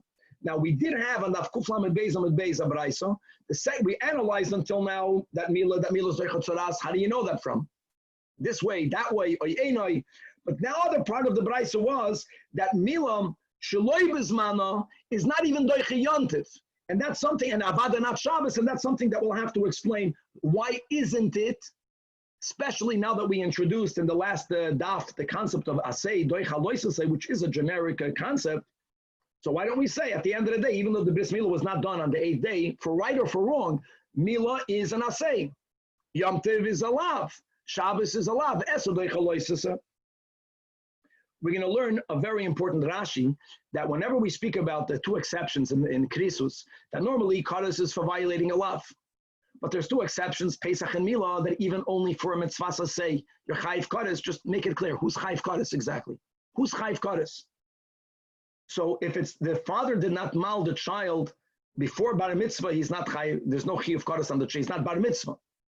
If the child is Bar Mitzvah now, the father is never going to violate Karas. The punishment of Karas is only on the person himself if he did not do Bris Milah from when he was Bar Mitzvah until when he passed away. We're going to start on the Kuf Lamed Gimel on the bottom, the Mishnah regarding Milah itself, because the Perek began with Machshirei Milah. Machshirei Milah, whether it's Doicha Shabbos, Machlokas Tanoim, Mila itself, we learn now, however way you're going to learn it, all the different sources, Mila is Doicha Shabbos, but the Mishnah is then going to go into all of the details of a Bris Mila. And the Mishnah uses the words that Oisin Kol Tzarech Mila B'Shabbos. Whether we're speaking about the act of Mila, which is cutting the foreskin, the act of Priya, which is tearing or pulling back the thin membrane, the act of Mitzitza, then you have afterwards all types of remedies that the baby needs. Even if it's not pikuach nefesh, but certainly it's a chayla sheyesh by sakana, and there's also sometimes a pikuach nefesh aspect involved, and that you can be mechalel Shabbos. And then we also have the rule, especially when it's not pikuach nefesh, but it's for a chayla sheyesh by sakana. We had that just a few daf ago that you do it, but kol echad de'efsher l'shanois mishaninan. Try to minimize in the chilul Shabbos. We're going to introduce today, by Bris Milah, what Chazal called tzitzin hama'akvin and tzitzin she'enon ma'akvin. In other words, we're speaking about the foreskin itself. Yeah, if a male, like the great Rabbi Nachman here in Los Angeles, he gives 1 cut and Shalom al Yisrael. But sometimes you leave too much foreskin, and some of that foreskin is covering the corona. And the rule is that if the foreskin is covering the roiv of the corona, that's called tzitzin hama'akvin. Tzitzin means strands of flesh. It's ma'akev, even b'di'evet, for the bris to be valid. Then you're mechalel Shabbos. The bris is not good. Question is, what happens if a moel did a job? There's only tzitzin she'enon ma'akvin, but now to take off those strands, you have to do more cutting, more bloodletting. Netilas neshama, shchita, is that doicha Shabbos? Which is a gewaldige question. Now we are going to view the moel taking off the tzitzin she'ein ma'akvin as hidur mitzvah. And what we will learn in Shabbos Kuf Lamed Gimel is that hidur mitzvah of Mila is not doicha Shabbos. But if the moel is involved in the act of Bris Milah, he did not take his hands away. So then if you don't say that if he already cut off enough, stop. No. As he's doing the bris, it's considered one long, uninterrupted act. He can be mahader and make it a perfect bris. But if he stopped for a moment, for him to go back, it's called he's starting a new act of Chilul Shabbos. A new act. A new act cannot be done for only a Hidur Mitzvah. And that will be really a big part of today's daf is how do you know that if you stop for a moment and you continue a moment later, it's considered a new act? Why don't we say it's still a continuation? Because it is. He's going back to fix up the bris milah. But that will be at least our Tana. If you are involved, be yodayim, it's a hemshech and you're good. The moment you stopped, it's an interruption. Restarting is called beginning a new act. And hiddur mitzvah again of milah is not the Shabbos. We'll have enough time. We're going to learn the concept of hiddur mitzvahs. Again, depends how far we get. This kuf lamed gimel lamed beis, the few lines is the sugya of mitzitza, as we'll speak out, which is the third step in a bris. Here, Chazal is the pashtus refer to mitzitza as something that's being done for sakana. But again, we'll speak out. Many who learn, yeah, it's for sakana, but God commanded us to deal with the sakana. So therefore, the way we take a look at it, that a milah is a three-step process. It's milah, kriya, and mitzitza. And a lot more, chavre. Let's start where we left off, again, by the 2 dots, 4 lines from the top of the Amid. We just had a braisa, right? We came off the sugya. We began with machshir milah doiche Shabbos. From there we went to milah doiche Shabbos. That was the ikam daf kuf lamed beis. Then we had the braisa that spoke about milah doiche tzoras. And the question ultimately is, do we use the kal v'chomer of Rava? It's interesting, yeah, Rava goes back and forth. Or do we not have a kal v'chomer at all? And that is like we explained in the previous daf, whether we say that tzoras is more chomer than Shabbos. Remember that, tzoras avoid the Shabbos or not? And then ultimately, there's a machlokes tanoim whether you need the basar to tell you that milah is doichet tzoras. So Amar Mar, bsar, from that we learned, that was the first Tana. From that pasuk, af al pi sheyeh sham b'heres, there's a tzoras mark on the foreskin, and there's no 2 ways about it. Nevertheless, bsar is megale, divrei Rabbi Yoshia, that you are allowed to cut it off. Meaning, according to Rabbi Yoshia, if not for the bsar, you would not know whether you can cut it off or not. So asks the Gemara, why do I need to have a pasuk? Well, this is a hard piece of Gemara. Davar she'ein mischavenu. Tzvika, listen. Davar she'ein mischavenu, and davar she'ein mischaven muter. Whoa. Based on what we learned in Hilchos Shabbos, my friends, let's make something clear. Davar she'ein mischaven, I'll give you an example that Chazal gives you. You're schlepping a bench in your front yard, in your backyard. You're dragging a bench. It might make a furrow in the ground. You're doing one action. It might cause another action. Davar she'ein mischaven in Shabbos. Let me give you another example. A person is digging a ditch. You're digging a hole. Are you digging the hole because you want a hole, or are you digging the hole because you want to offer? That's already malacha she'ein tzricha lagufa topic. You're doing the act, whether you want a hole or whether you want the earth, it's the same exact act, right? Making a furrow is not through dragging a bench. In other words, when you're doing one maisa, Elama, the question is, are you doing it for the same purpose for what they did it in the Mishkan? That's a malacha she'ein tzricha lagufa question. Here, strangely, the Gemara is asking, whoa, hold on. If I'm doing an act of a bris milah, I'm cutting off the foreskin and there is a beheres on top of it. There should be a davar she'ein mischaven. I want you to explain this to me. How is this a davar she'ein mischaven? This is l'chora mamish and malacha she'ein tzricha lagufa. No, you're cutting off the tzaras. Cutting off the tzaras is an act of cutting. Doing a bris milah is an act of cutting. Question is, why are you doing it for? Are you doing it because you want to get rid of the tzaras? Or are you doing it like, what do you want? Do you want to have a circumcision? Or do you want to get rid of the tzaras? I get that, but that l'chora is a classical malacha she'ein tzricha lagufa. What's even the davar she'ein mischaven? So Chavre the Rashba explains beautifully. We learned in last daf a pasuk in Parshas Kiseitze, Hishamar lacha by neged tzaras, and the word Hishamar means don't cut it off.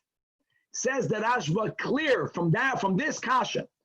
The lav of cutting off a tzaras is not a lav on the action of cutting it off. That's not the lav. Like the Torah says, like don't cook meat and milk. The lav is not to cook it. The lav here is not to cut it off. The lav is Don't try to make yourself tahar from the tzoras in any way other than going to the kohen and showing that mark to the kohen and doing what the kohen tells you. As the pasuk continues, to be very careful. In other words, it must be that the lav is not to cut it off. God says, be careful. If you have a tzoras, don't do anything other than going to the kohen. So here you can argue, since it must be that the act of cutting it off, it's not what's asur. The asur is doing anything that is circumventing the need to go to the kohen. So now the question is, what's your kavana? When a person is doing a bris milah, his kavana is not to circumvent him going to the kohen. He's not trying to purify himself. He doesn't care about that. He wants to do the bris milah. So yes, this is considered a bona fide davar she'ein mischaven. And therefore, davar she'ein mischaven should be permitted. So why do you need a b'sar? So Abaye says, "Ein chanami, it's davar she'ein mischaven." Eloma and machlokes Rabbi Yehuda and Rabbi Shimon. Now, my friends, we learned so many times together that what's the Rabbi Yehuda and Rabbi Shimon by davar she'ein mischaven? We learned l'kula alma it's not asur midoraisa. The question is, according to Rabbi Yehuda, it's asur midrabanan, and according to Rabbi Shimon, it's completely mutter. By Hilchas Shabbos, because of the concept of Meleches Machshavos, even the Machmir Rabbi Yehuda taka holds that a davar she'ein mischaven is not asur midoraisa, it's asur midrabanan. Here we see another chiddush in our Gemara, that when you take out Hilchas Shabbos from davar she'ein mischaven, that is broader than Hilchas Shabbos, when it comes here to the lav of tzoras, right? We don't have Meleches Machshavos. Rabbi Yehuda holds that davar she'ein mischaven is asur midoraisa.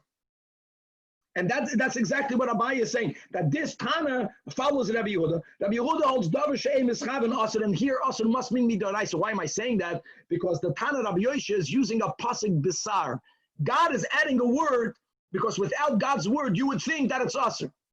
If according to Rabbi Yehuda, if he would hold that davar she'ein mischaven is also only asur midrabanan in any area out of Hilchas Shabbos, which means that midoraisa, even he would hold it's permitted. We're speaking about a word in the Torah. Why would Hashem have to add a word if on a doiraisa level it's not needed? We learned two big chidushim over here with this back and forth. That's Rabbi, isn't this a psik ratio right now? So Rabbi right away tells Abaye, I don't need that. Afilu teimei Rab Shimon. Moide Rab Shimon b'psik ratio v'lo. And here again, we see that by psik reisha, by davar she'ein mischaven, a psik reisha doesn't make it asur midrabanan. Again, there's a pasuk psar. A psik reisha makes it asur doiraisa. The problem is, how many times did we already learn? Abaye and Rava both subscribe that even Rab Shimon is maida by a psik reisha, that it goes back to being prohibited on a doiraisa level now. So why did Abaye argue with him? So that's the Gemara's kasha. Abaye leisle aisvara. And the Gemara says, once Abaye heard from Rava saying that this Braisa can even follow Rab Shimon, Sevara, he accepted that Svara, and therefore now he holds that the Braisa goes even according to Rab Shimon. Now what was the Havamina? Let's go on a slate. On a whole different topic, on a different Braisa. The Braisa says, Ishamar b'negahat sodas lishmar ba'id lasois. Now the word lasois is extra, so says the Braisa that that lasois iyato oisa. Avol oisa ata b'siv shal ragloi v'moy shal gavik seifoi. That what's the lav of cutting off tzoras? Forget about bris milah. B'chlal tzoras is if you're cutting off the tzoras intentionally, lasois. What happens if a person, let's say, has a tzoras somewhere on their foot, that the type of shoe that you have rubs on that area? So whenever you put on your shoe, it might rub it off. Or wherever you put on if you have it on your shoulder and people walk with their backpack, however, and that backpack might rub it off.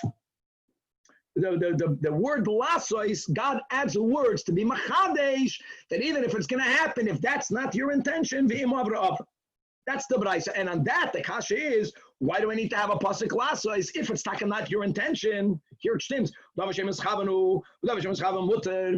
on that Abaye says, that the lasois was only needed according to Rabbi Yehuda, that holds That davar she'ein mischaven, like we mentioned, not an Hilchos Shabbos, where Rabbi Yehuda holds davar she'ein mischaven is only asam midrabanan, because it's not melechas machshavos. But when you take out the need of melechas machshavos, Rabbi Yehuda holds b'chol ha'teira kula, davar she'ein mischaven is also on the oraisa level, so you need to be mechadish the last. So says Rava, no, I feel it him and Rab Shimon. The Bryce is telling you that not maybe. You have the tzoras on your shoulder. You know that if you're going to wear your backpack, the tzoras will go off. And here, Rab Shimon will hold normally that you're going to be asur deraisa again. So that's the last place. It doesn't matter. That's a leniency. You did not intend to do it. I hear Abaya lace lay high svara. Why does he have to say the Brisa only goes according to Rabbi Yehuda?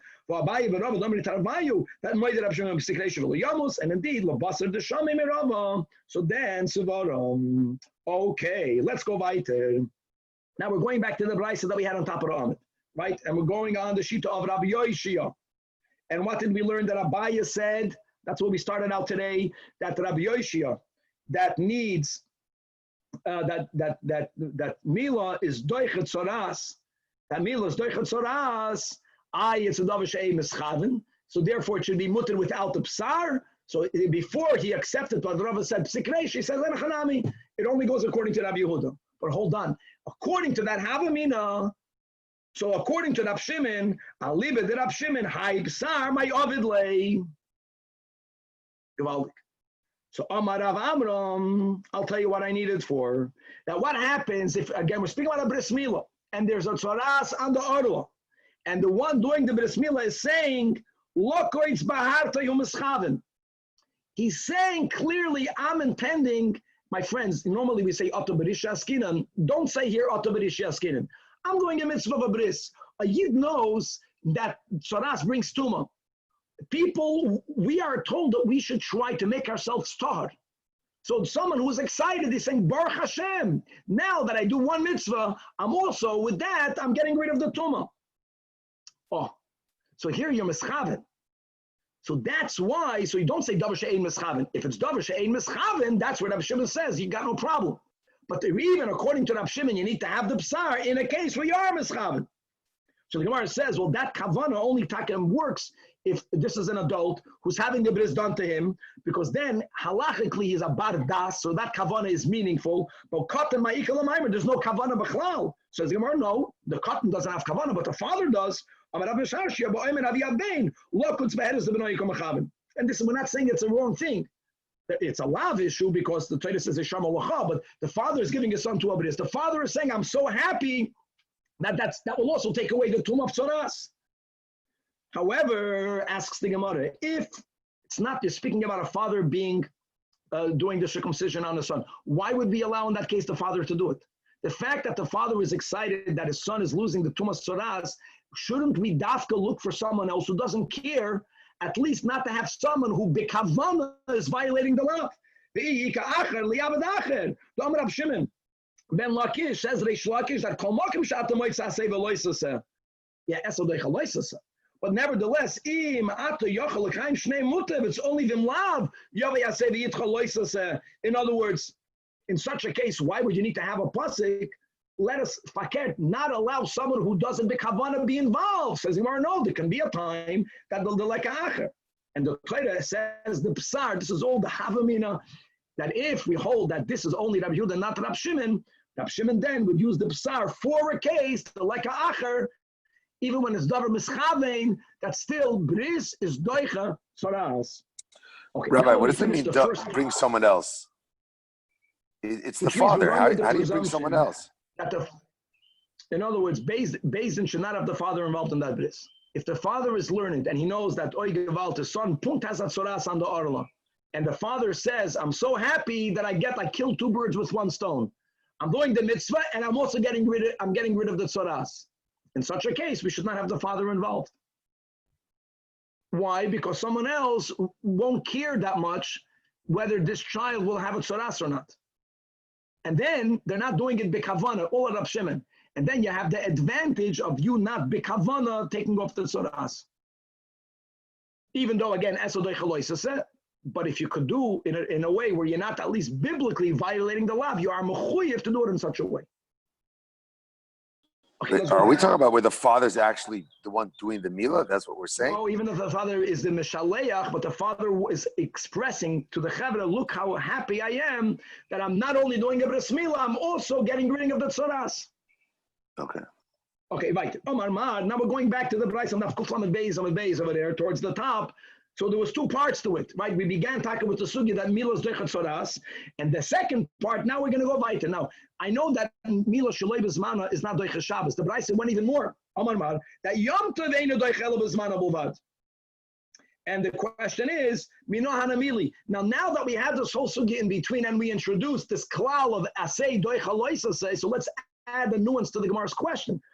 I know that milah b'zmana is ideal, but if the baby did not have a bris milah on the 8th day, there's a chiyuv, there's a mitzvah say to do it on the 9th day, to do it on the 10th day. Milah is an asay. Why don't we say, let's go to Yom Tov, right? Yom Tov, you have a malchus. B'doiche Yom Tov. Amar Chizkiya v'chein Tamid Devei Rab Chizkiya. Amar Kra. We have a pasuk in Parshas Boy that tells us, my friends, we are speaking here about the Koren Pesach, that you were not allowed to leave any of it over until the morning, right? And then Midrabanan, that's the first Mishnah in Brachos, right? We finish it, that's why we eat Afikoyim until Chatzos, but it's all about not allowing the Koren Pesach to go into the morning. Now, normally, if there is, God forbid, noiser, there's an obligation to burn it. And the Torah Taka writes that, right? The Torah says the words ad boiker twice, mamish extra. So she'ein Talmud loimer, the second ad boiker, you already said ad boiker, and if it's left over, right, beish tisreif. What's the ad boiker? To tell you, mad ad boiker, ba kosav litan like boiker shein l'sreifasoi, that even if there is nicer, the next morning, which is the 15th of Nisan, which is biblical Yontif, you may not burn it. You have to wait until the next morning. The next morning, and Eretz Yisrael is already Cholamoid. Cholamoid, midaraisa, you can even make fire. Even midrab. I take it back. Forget about making fire. Cholamoid is not Yontiv. You can burn the noisar. So what do we see from over here? Says Rashi. Vazem and Funda that the loy of that mida the choil loy of din and biyamtiv. Burning noisar from what? From a Pesach. When is the Pesach brought? Not eaten, brought. It's a carbon of choil. It's a yudalid carbon. So there's a rule. That's the rule. Mida the choil of din and biyamtiv. So a bris milah, if the 8th day is on Yom Tov, then it's mida the Yom Tov. The moment it's shaloi b'zmano, you cannot call this a mitzvah of Yom Tov. It's a mitzvah of choil. Mida the choil, and burning noisar is a mitzvah. You don't do it on Yom Tov. So you don't do the bris milah on Yom Tov. That's answer number one. Keep your finger in Ashi. Abaya Amar Kra, another pasuk that we just had in Pinchas, where it says Oyla Shabbos b'Shabbatoi. From there we learn V'loi Oylas Choil b'Shabbos, V'loi Oylas Chol b'Yom Tov. And as we learned this now a while back, we're speaking about someone who shechted a carbon. They did not avoid on the right day. Let's say it's Erev, the Oyla of Erev Yom Tov. Elamad, they didn't burn the Chalev. You want to know whether you can burn it on Yom Tov. Why can't you burn it on Yom Tov? Same concept, Rashi says, that you don't bring a carbon of Erev Yom Tov on Yom Tov. So same things are Rashi, Umila, Shaloi B'Zmana, Ka'oilas Choil B'Yom Tov Dami. You know, my friends, it's amazing that the first two approaches, both of Chizkiya and Abaya, they compare Bris Milah to a carbon. And indeed, right, the Zajac that we learned before the night of the Bris, it's taka a carbon, doing a Bris Milah. So Karbanis is a chayluch mitzvah sasei, reach nechoyach. A carbon of the week is not done on Yom Tov, so Milah is not done on Yom Tov. That's the first two sources from different psukim. Noch a source, Rabbi Amar Kra. This is a pasuk that we have in Parshas Boy that says, Ach asher yei ochel lochol nefesh. Then the pasuk continues, Hu levado yei osei lochem.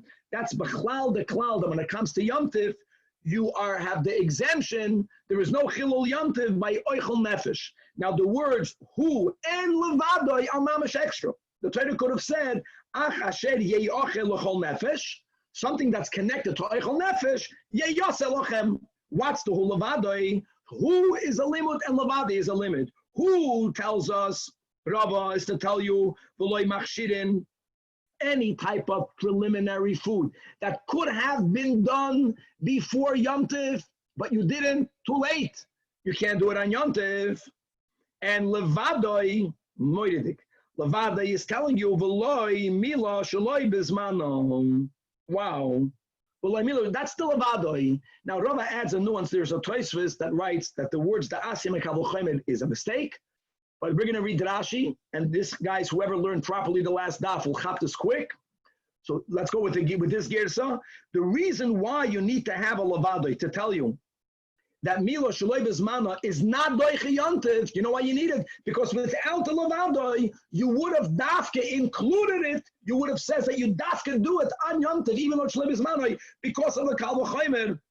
And here's the Kal V'Chaimer. What's the Kal V'Chaimer? Mila Shaloi Bizmana, I'll do it by heart. Rashi says, Mila Shaloi Bizmana is Doiche Tzoras. Right, this whole sugi that we learned. And that's taka. Mila Shaloi Bizmana is not Doiche Shabbos. But again, if there's Tzoras on the Arla, you cut off the Tzoras. So Mila Shaloi Bizmana is over Tzoras. Tzoras, we're going back to what we learned. Tzoras is greater than Avodah. Now we're going to decide. It's interesting, this is Rava. That's the problem. It's not going to stem perfectly.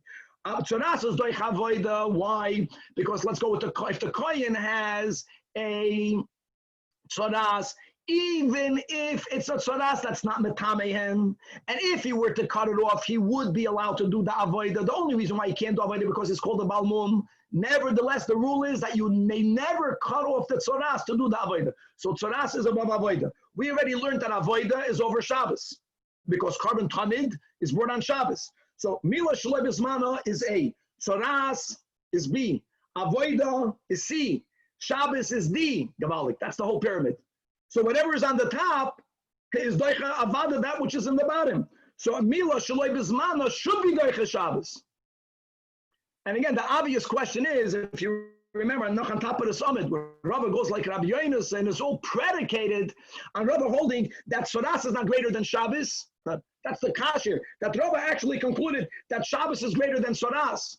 That's how we knew that the Mila is Doicha Tzoras without the Psar. That was the end of last year. That according to Rava, the Psar is needed for Mila Shaloi Bizmana. That's the problem we have with Rashi. But anyways, here Rava is saying that without the Levadoi, because of the Kal V'Chaimer, I would think that Mila Shaloi Bizmana is Doicha Shabbos. Shaloi Bizmana, Tzoras, Avodah, Shabbos. But the bottom line is you have a Levadoi. All right. So now we're going to have the final source. Rav Ashi Omar, and it comes to the Yom Tov of Sukkot, it says Shabbosoim. Like what was the whole kasha? The whole kasha is here's the answer, my friends. No. Yom Tov isn't only a lav, Mila is an asay. But Yom Tov is also Shabbosoim, which is an essa. Yom Tov essa v'loisase. The ein asay, doiche, es tloisase v'asay. And as we spoke on the last daf, that there was what we didn't know that, we knew that, but there's a Havamina here that since Mila is the only Asay with Pesach, that carries with it a Chiyuv Kares, there was a Havamina that this Asay should be Doicha. And that's Rav Ashi's Chiddush. No, it's not. The Asays cancel themselves out, and then you have now the Lav, and therefore Mila Shaloi Bizmana is not Doicha Yom Tov, and it's certainly not Doicha Shabbos. We also had before that Shabbosin is an Asay for Shabbos as well. Rabbi, can I ask you a question? Yes. With the whole Isser of Mila, theoretically, would be this idea of Haitzaz Dam, right? Which is connected to Shchita. Okay, Danny, let's leave that. The Gemara is going to speak about that later. Let's learn later the Lavim over here. And again, and also just to remember, just to closing off the Sugya, that even though we said, Rav Ashi says, there's no Esadoicha Loisa, I get it, that's for Mila Shaloi Bizmana.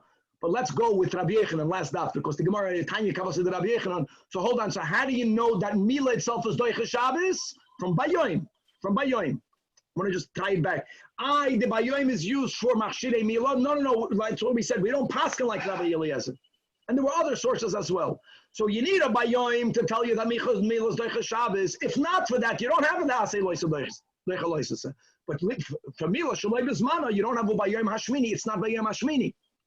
And not only is it not Doicha Shabbos, like the Rav Ashi says, it's not even Doicha Yom. Okay, let's go on. Here's the halacha. And we learned in the Mishnah in Gaf Kuf Lamed that Klal Omer Rabbi Akiva, what did he say? He said, Kol malacha she'ef shel asoysim erev Shabbos, Dr. Rabbi Akiva, eino doiche Shabbos. Says the Gemara, Amar, Rabbi Yehuda Amar Rab, I want you to know, halacha ke Rabbi Akiva.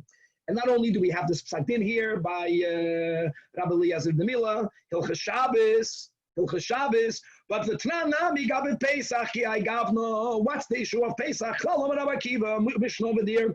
Kol malacha she'ef shel asoysim erev Shabbos. L'mashal, we're going to learn this from Sachim. The Chacham forgot to bring his animal from beyond the Tchum to the Beis Hamikdash. We're speaking about a case where Shabbos is Yudalid, or the animal that you brought has a mum that does not disqualify the animal if you remove it. In the case where you can remove it, a wart. Removing a wart is a chilul of Shabbos. Can you do that? So the rule, that's Rabbi Akiva, since you could have done it from before Shabbos, eino doiche Shabbos. Shchitas Pesach is considered a korban tzibur enough. That's doiche, that's because she'ef shel asoysim. The mitzvah is to shecht it on Yudalid. Only shchita, says Rabbi Akiva, that she'ef shel asoysim erev Shabbos, that's doiche Shabbos. That's again Rabbi Akiva l'shitasi. And on that also, Rabbi Yehuda Amar Rav, halacha ke Rabbi Akiva. Look inside, my friend, the third Tosfos, the Geshmaka Tosfos. You know that sometimes in the Gemara, not everyone, but there are those who say, Hilchas el Mashiach. I get it, by Mila, it's halacha l'maisa. Whether you forgot to bring your animal michutz l'tchum, whether you forgot to take the wart off your animal, that's when they get kachim. So why don't we say Hilchas el Mashiach? And by the way, sometimes in Kachim, one place in Kachim, we learned that we don't ask Hilchas el Mashiach by Karbanos because theoretically you can build a Mizbeach even before you build a Beis Hamikdash. And Beis Hamikdash is here to build the Beis Hamikdash. But to build a Mizbeach, theoretically you can build a Mizbeach earlier. But we have a tradition that even after Churban Bayis Sheni, there were years, a little bit later, where they rebuilt the Mizbeach.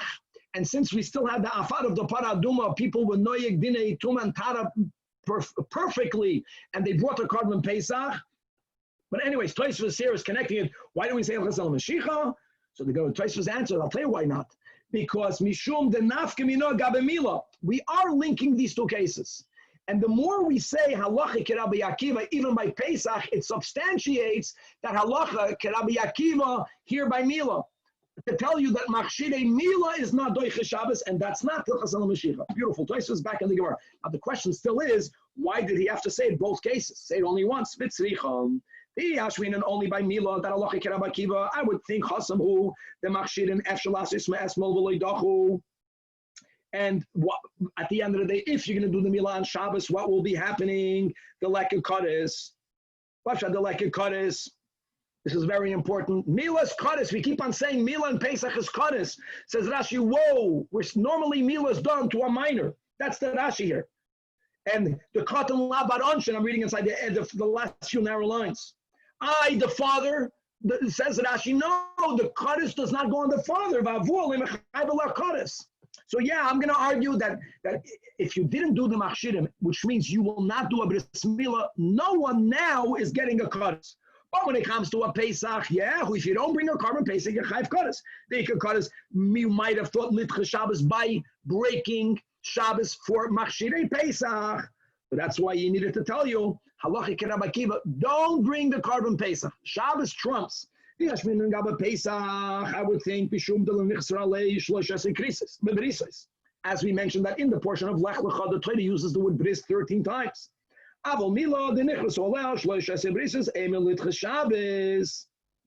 that's the Kamash Malan over here at Tzricha, that Machshirim have to be done before. And B'chlal Mila, you see that Mila is Takamoididik. Mila is Doicha Shabbos. Look how it's sad that people are not yet, because of their golus, they're not aware yet of Shabbos, but it's amazing how Yidden keep Bris Milah. Like we learned Kol Mitzvah that were Makabel B'Simcha, that's Kuflamid, Sosonoichi al Imrosecha, which refers, like Rashi says, to Bris Milah. Everyone keeps Bris Milah. But even though people keep, and we can do Milah on Shabbos, Milah is greater than Shabbos. But since the Hachana could have been done before, we take a paskin like the Shita of Rabbi Akiva, or known as the Shita of the Chachanim. It's very late. Let's move on now to the Milah itself. Says the Holy Mishnah, Oisin kol tzorchei Milah b'Shabbos. Okay, Mila itself, and we'll see Mishnah is referring both to the act of Mila, breaking it down, and to all of the violations, the Raisa, the Rabbanan, that will be done after the Bris Mila. So what is the Mila? Moyalin, cutting the foreskin. Poirin is tearing and pulling back the thin membrane. Number 3 is Moitzitzin. And we're going to learn later, like Danny, what's the malacha? Let's leave it for later. What exactly are you violating? There are violations here. Furthermore, it says the Mishnah, V'noistin allow ispilanis v'chamoin. Ispilanis is a band-aid or a bandage, and they would use cumin, right, which normally should have been ground up before. Now that you already did the bris, I know you should have done it before, but now what? So grinding is toichen. Toichen is a dairaisa. So says the Mishnah, now that the baby needs his medication, you not taking medication with the Rabbanan. Grind it, but do it with a shinoi. Im loy shachak me'erev Shabbos, then loyev b'shina v'noisein, because kol hecha the efshel shanois b'shanin. Another action that was done that is normally a rabbinic violation. They used to beat wine and oil. I'm sorry, wine and oil, the way people beat eggs. And beating together these two substances, mixing them strongly together, is asur midrabanan, because this is something that people do when they cook. So there's a certain, it looks like you are about to cook. It's only in isur midrabanan. Here, now this was good for medicine. Here, you don't have to make a shinoi, because the medicinal benefit of putting on the wound yayin and shemen, you don't have to have it beat up together the way you beat up eggs. You nosen zeba atzmai v'zeba atzmai, place each one in a bowl. That is mixed enough for it to be beneficial therapeutically, and you don't have to do anything beyond it, even though going beyond it is only an isur d'rabbanan. Don't do that if you don't have to. Now we're going to another step. This step is not for medicinal purposes. The next step is to make sure that the foreskin that remained on the lower part of the membrane doesn't grow back on top of the corona. And that's a big chachma, and today with the moil, how to put on the bandage. So normally they would prepare a chaluk, a certain type of bandage, by cutting it, and preparing that is making a keli, right? Making a keli is an isur d'oraisa. So says the Mishnah, if you did it, you can use it. But don't make a chaluk, you don't need to. So there is a special way that the garment should look that really guarantees even more that the foreskin doesn't grow back. If you didn't prepare this type of chaluk, so then any piece of garment, which I think what the Moilim used today, they just use a bandage. Again, it's all about keeping the arla where it belongs and not to grow back. And if you hiskin me'erev Shabbos, you don't have it there, so now you have to bring a samartu there. So even if we're only speaking about you violating an isur d'rabbanan of carrying it mechatzer l'chatzer without an aid of chatzeres, which is only an isur d'rabbanan, don't make a shinoi. Don't carry it straight. You maybe wrap that samartut around your finger or the chaluk around your finger. Again, that's a shinoi. Now some Rishonim learn that since there's no pikuach nefesh at all involved here, because this is not about healing the baby, this is just about preventing the arla of growing back, then when the Mishnah allows you to make a shinoi, it's only when you're violating a d'rabbanan. So they learn that then you can bring in the chatzar acheretz. Anyway, that's the discussion. But if you bring a taka b'reshus harabim, then you may not carry it even when you're koyrech it around your finger, because why are you doing it? You don't want to, if it happens, you'll deal with it later. There's no danger at all involved over here to justify doing a shinoi to be mechalel Shabbos midrabbanan. Okay, have to turn to Amid. Let's see how much far we can get. Kuf Lamed Gimel Amid Beis, says the Holy Gemara. The Mishnah began by telling you all of the steps of the Bris Milah, the Moilin, Upairin, Umoitzitzin. So we mentioned that in all of the steps, I'm putting on medication. So since Michtik Tani Kulu, why did the Mishnah add the phrase called Tzarchei Milah Lasuya? My answers the Gemara Lasuya the Tanach Rabbanon. Hamo. Kolzman Shu Oisik Ba Milah. As long as he's still engaged, notice he didn't stop.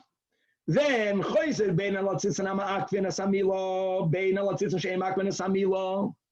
And that is the Mishnah's line called Tzarchei Milah, based on a rule. Chevre, hidur mitzvah is not doiches Shabbos, meaning hidur mitzvah of a mitzvah that is doiches Shabbos. Mila is doiches Shabbos, and we learned in the few dafim ago all the different approaches. But the hidur mitzvah of Mila is not doiches Shabbos. And as we spoke out in the words of introduction, tzitzin hama'akven. The word tzitzin means a little shred. So you have, depends how good, depends how expert the moil is. But it's possible that as he cuts off the arla, there are certain pieces of the arla, we're calling them tzitzin, that they are still covering the corona. And the rule is roiv. If it's covering roiv of the corona, then the bris milah is not valid even b'di'evet. So that's not about hidur mitzvah. If you already cut enough of the arla foreskin that what remained is not covering roiv, it's called tzitzin she'ein ma'akvin.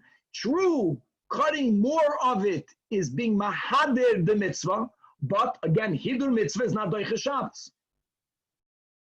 So can you do it? So when the Mishnah writes the words kol tzarchei milah, it means as long as you did not stop, we will view the continuation of the cutting of the arla as a hemshech of the mitzvah. The mitzvah itself is doiches Shabbos, you can continue. However, that's this Tana. The moment Perish means you put your kalim down. Then all of a sudden you took a look, and the Gemara said, no, it's not mehuder. Too late. On Shabbos you can't do it.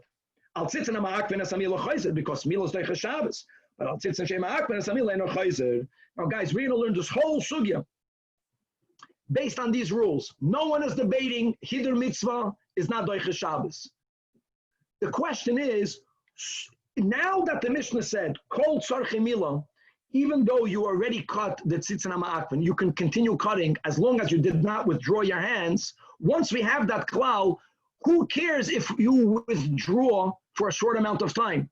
Why don't we say maybe, if a moil stopped in bris milah, maybe hours later, maybe the next day, he finished Friday, then on Shabbos he came to check on the baby and he sees tzitzin she'ein ma'akven. That we get. You can't go and cut it on Shabbos. But to say that the moment you withdraw your hands, if you're going to go back to doing it, that's called a new ma'aseh. That's the chiddush of this brayse. Yes, Perush stops it. There's no hemshech. Going back is beginning something new.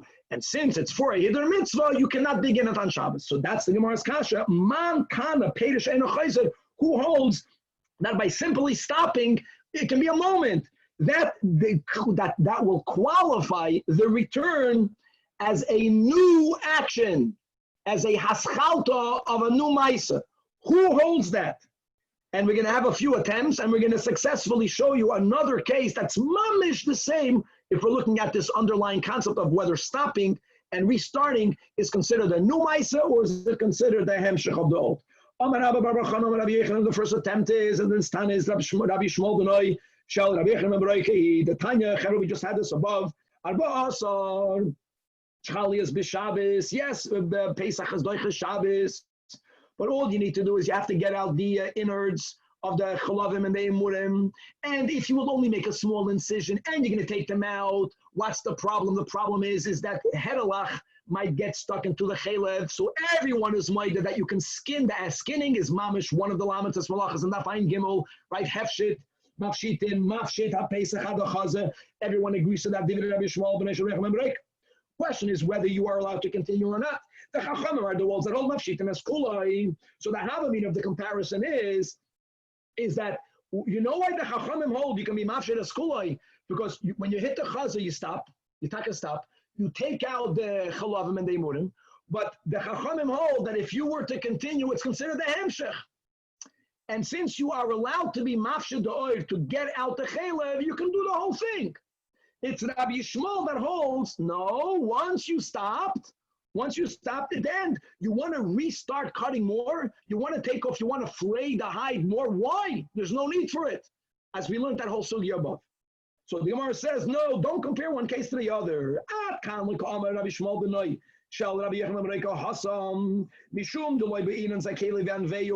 Let's say you were to continue.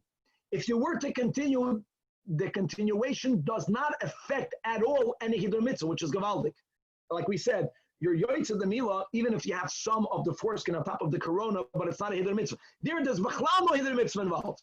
However, Abul Hachimit over here Since there is a Zek Kelig and Veil involved, maybe Rabbi Shmuel were to view you're continuing to do it not as a separate action.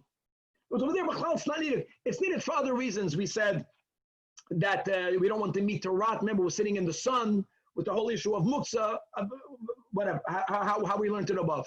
But again, since there is a reason to cut off the tzitzin, even she'ein ma'akvin, so once there is an inyan, what we're looking for is not for anyone to say that you can initiate Chilul Shabbos for Hiddur Mitzvah. No. We are saying maybe Rabbi Shmuel would say that just because you are Perish means you put down the knife. So what? Like even today in a bris, you do the mitzvah, and then the moil goes with the mother, very common, you see, to the other room to check. Okay, according to what the Brais is saying, he cannot continue cutting. Why not? Maybe it's still considered a hemshech. You can't prove it from Rabbi Shmuel. So now we have another attentive. And now the Gemara that we mentioned, the idea of Hiddur Mitzvah, so we show B'chlal the source of Hiddur Mitzvah. The Tanya, when it says in Parsha Shira Hayam, Zeh Keli, this is my God, Ve'anaveyu, and I will beautify him. How can you beautify God? So you know what it means to beautify Ve'anvehu, says the Tanach, and this is something that is mamish understood al pi Chasidus, since the mitzvahs are the Ratzon of the Eibishter. So this is the will of Hashem, who u'ritzoynoi echad, as Chasidus explains. So therefore, yes, when you make a mitzvah beautiful, you are making God beautiful. It's not like you take a kid and make God beautiful. It doesn't mean make him beautiful. It means make the mitzvahs beautiful. No, you make the Eibishter beautiful by Yisrael lefanav the mitzvahs. And look at all of the examples that Brais gives. I say lefanav sukkah noah, and sukkah noah means schach. That's why by us the minig is not to emphasize what other people call the noah sukkah, because the noah sukkah is not the mitzvah. Make the mitzvah beautiful. Get beautiful green schach. The lulav should be beautiful. The shofar should be beautiful. The tzitzah should be beautiful. The sefer Torah should be beautiful. The ink should be beautiful. The kulmas not using a beautiful pen. Wow. See here the pen, but the pen will affect probably the results. And avadr belav lor uman. In other words, you want to have, when you look at a sefer Torah, you say, wow, it's a beautiful ksav. That's pshat. Belav lor uman. The korchai b'shiroi noim. Silks, my friends, to my achenu asfardim, I'm sorry, here in the Braisa clearly we see that you have a mantle, not a box. But anyways, they used to use a shiroi, means it's garment that we put around the Sefer Torah. Well, the Sfardim will counter, and it's not true, because around their box, they also put some sort of silk. Anyways, that's I think inside the box. Said, okay, I don't see the Sfardim now. The inside of the box has silk, I think. Okay, good. Oh, I'm sorry. I think it back. Michal is here. Just kidding over here. Now, the Anveyu, Abba Shol says, no, the word Anveyu is a composite of two words. Ani vohu. Ani vohu Ashiana. What's ani vohu? It's not about the Hiddur Mitzvah. It means we should follow God's footsteps, which means, anyways, this is the source. It's late of Hiddur Mitzvah. We'll get other opportunities later in Moyed, where we're going to speak a lot more about Hiddur Mitzvah Shlish, Machlokes Rashi and Tosfos, the sheet of the Rebbe, explaining why we don't have fancy mezuzah cases, we don't have fancy sroigim, meaning Chabad, or because that Hiddur Mitzvah is making the mitzvah beautiful. It's not showing our love for God, which will be on the Gavra. Then you can say, if I buy a beautiful case, I'm showing God that I love the mitzvahs. I'm getting a Zilbana mezuzah case. Aside of the fact that the Russians didn't have money to buy the fancy cases, but they can't make the mitzvah beautiful. But why is the Torah different where it says silks? Because that's part of the mitzvah. There's kedusha there. Tashmisha kedusha. I'm going from my mic. Tashmisha kedusha needs geniza. Tashmisha mitzvah don't need geniza. There's no holiness there. Danny, no. Okay, right. Says the Gemara Ella. So coming back over here, it's not Rabbi Shmuel ben Ruka Ella. Second attempt on Ravashi Hamani Rabbi Yosi. This is Rabbi Yosi in Masechtas Rosh Hashanah. This is when we are Mekadosh Chodesh Al Pi Aliyah. What happens if the new moon is seen and the person is so far away that he will violate Chum Shabbos? So I guess if it's not such a clear night, he's needed then for sure he can be Mechal Tchum Shabbos to go say testimony on Shabbos. They should be Mechadish the Chodesh the right time. What happens if the skies are so clear and the moon was so high up in the horizon that he knows that people are going to see it that are closer to Yerushalayim? Could he say that I'm not needed, but I should go there anyways? See, it's like the tzitz and she'ein makban. You're doing up some mitzvah, but you're not needed. Says the Tanach that Machal and all of us as Shabbos, a mitzvah tutman. Says Rabbi Yossi, no. Even if it's a mitzvah, but if you're not needed, don't do it. Nida ba'alul, that ba'alul means that it's a visible sky. The witness knows that other people saw it. They ain't Machal and all of us as Shabbos because you're not needed. So here also, since the tzitzin are not ma'akev, don't do it. Again, the Gemara says, Mimai. No, the question is, only the nitna Shabbos lidachos, according to Rabbi Yossi, since someone else close saw it, the Beis Din will have the right information. There is no need. B'chlal, there's no need. But over here, the nitna Shabbos lidachos, the milah overrules Shabbos. And yes, no one is saying to begin a chilul Shabbos for either mitzvah. I get that. But we're looking for a Tana that holds that since you stopped only even for a moment, it interrupted, the milah is over. Now starting is considered a new Maisa. How do you know that?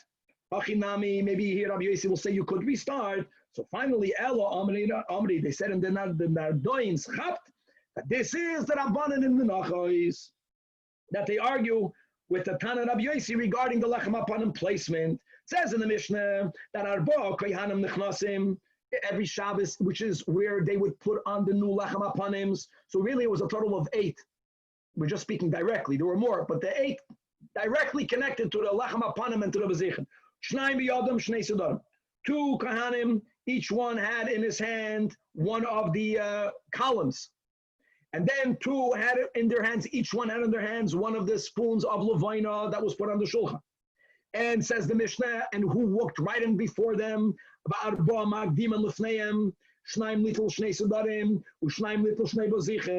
why does the Mishnah go out of the order? Right who came in first, because the Iker is putting on the new ones.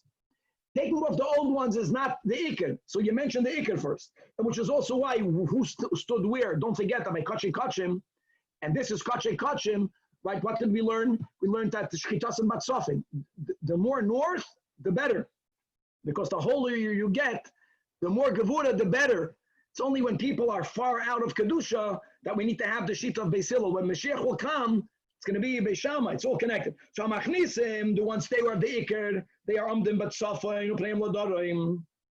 And the Hamoitzim, Amdim L'Daroim, Upneim L'Tzafayin. And says the Tanakama, Elu Moishkin, the Elu Manichin. When they took out the old and they put in the new, they did it mamish touching each other, meaning tifchay shalzem, it's a tifchay shalzem. The hands of one are mamish touching the hands of the other. And why is that? Because since it says in Truma, the words tamid, lafanai tamid, what's pshat tamid, the lechem apanim should always be on the shulchan. How do you accomplish that? By not allowing it to be without lechem for one instant. So as you pushed in the new, you took out the old. So it's the Chama Rabbi Yossi holds. No. If the first group takes off the old columns, and then a few moments later, the new group puts on the new columns, it doesn't interrupt the Tamid. It's still called Tamid. Tamid means don't take off the old on Friday and you put on the news on Shabbos. That you can't do, because then you have a whole day interruption. That's the topic. In other words, Rabbi Yossi were to hold that even that if you stop the B'ris Milah Peiresh, if it's shortly afterwards, now exactly how long, we're not going into that here. But the concept, just because you stopped doesn't mean that you interrupted a Tamid. Starting again will be a continuation. It's the Chachamim of Rabbi Yossi that hold, no, if you stop for one moment, you interrupted the Tamid, so it's considered beginning a new action. Beginning a new action, which is only for Hidur Mitzvah, doesn't justify to be Machal Shabbos, guys. We have to go weiter. Let's go. Tana Rabban. All about the Tzitzin HaMatan. Mahal Kitin Asamila. Mahal Kitin, my friends, means to collect. I'm not a moil yet, at least. So it's amazing how the Chazal use getting rid of all the Tzitzin getting rid of it is called they collect it. That's the way they view it. They're collecting it and they're cutting it off. Now, the im loy hilkeit, anush kares. If you don't cut off the tzitzin, the chayv kares. When you hear this, you think, what does that mean? It means that tzitzin, hama'akvin, right? You don't have the bris milah. Says, who's chayv kares? We just learned the chayv kares is on the person. So Rav Kana says, no, it means that you moil your chayv kares. How is the moil chayv kares? Beautiful, my friends. We're speaking about milah b'Shabbos. Milah is doicha Shabbos. You know when you do the mitzvah bris milah. But if what you did, you were not even yoytze b'di'ever the bris milah, so you stamped it an act. Let's go with Kabbalah. So you violated the Shabbos. No, I disagree with that. Let the moil say, I know that what I did is not good for the milah, but I began it. I know I have the palga the mitzvah. You continue with the other half of the mitzvah. And he's saying that the uman should not be chayiv kares because he began a mitzvah of milah. It means gadol. It means that if he did not cut off the tzitz and hama'akvin, then this child, when he'll become an adult, will be chayiv kares for not having a proper bris. Maskav Rav Ashi gadol be'edik sivbein. That what? That v'adol zocher asher lo yomul v'nichras. So we don't need him. When you learn the dinam of how a bris milah looks like, it's self-understood that if the milah doesn't meet the minimum criterion, then you're going to be chayiv kares al Rav Ashi. No, he goes back to the first answer of Rav Kahana, lo'olam uman. And I, the uman, can say, I did part. No, that we're going to also be hashmashas the Shabbos. The chacham came late. It's at the end of Shabbos. So they tell him it's too late to start because you won't have enough time to finish before Bein Hashmashas. And V'amar, no, I can do it quick. Misapkino, and he did it. V'avad v'lo yistapek. Gavaldik. V'ishtakach the chabura v'da'avad v'anush kares. That's the word. The word is that Silan Ma'akman is so important. We'll have to stop over here.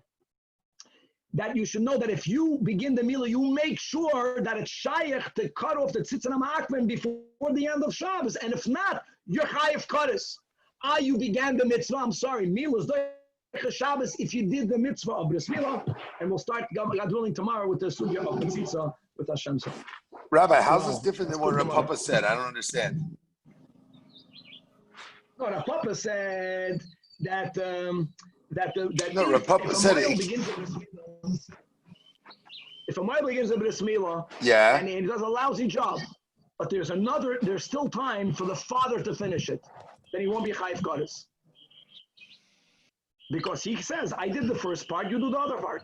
Okay, so talk at the end of Shabbos, Ben Hashmashas. So let's say he also did the beginning. No. But in other he words, did start a mitzvah. If it was possible for it to be completed, then the moil won't be chayiv kares. It's only if he begins it so late that it's not shayach to finish the bris milah. So then it's not considered he started the mitzvah? No, because milah is doicha Shabbos only when you can finish it on Shabbos theoretically, where potentially you can finish it on Shabbos. Got it. Thank you very much. Chilul Shabbos is chayiv kares? Chilul Shabbos is chayiv kares, yes, Rav Gabriel. Chayiv skila and kares. B'meiz. No, they told the moil. They told him, don't do it. It's too late. And he feels, it's so practical. He feels like a loser. He walked in late. He said, no, I'm gonna get it done. And he did, and it took him too long. They gave out too many kibudim. So then why does it say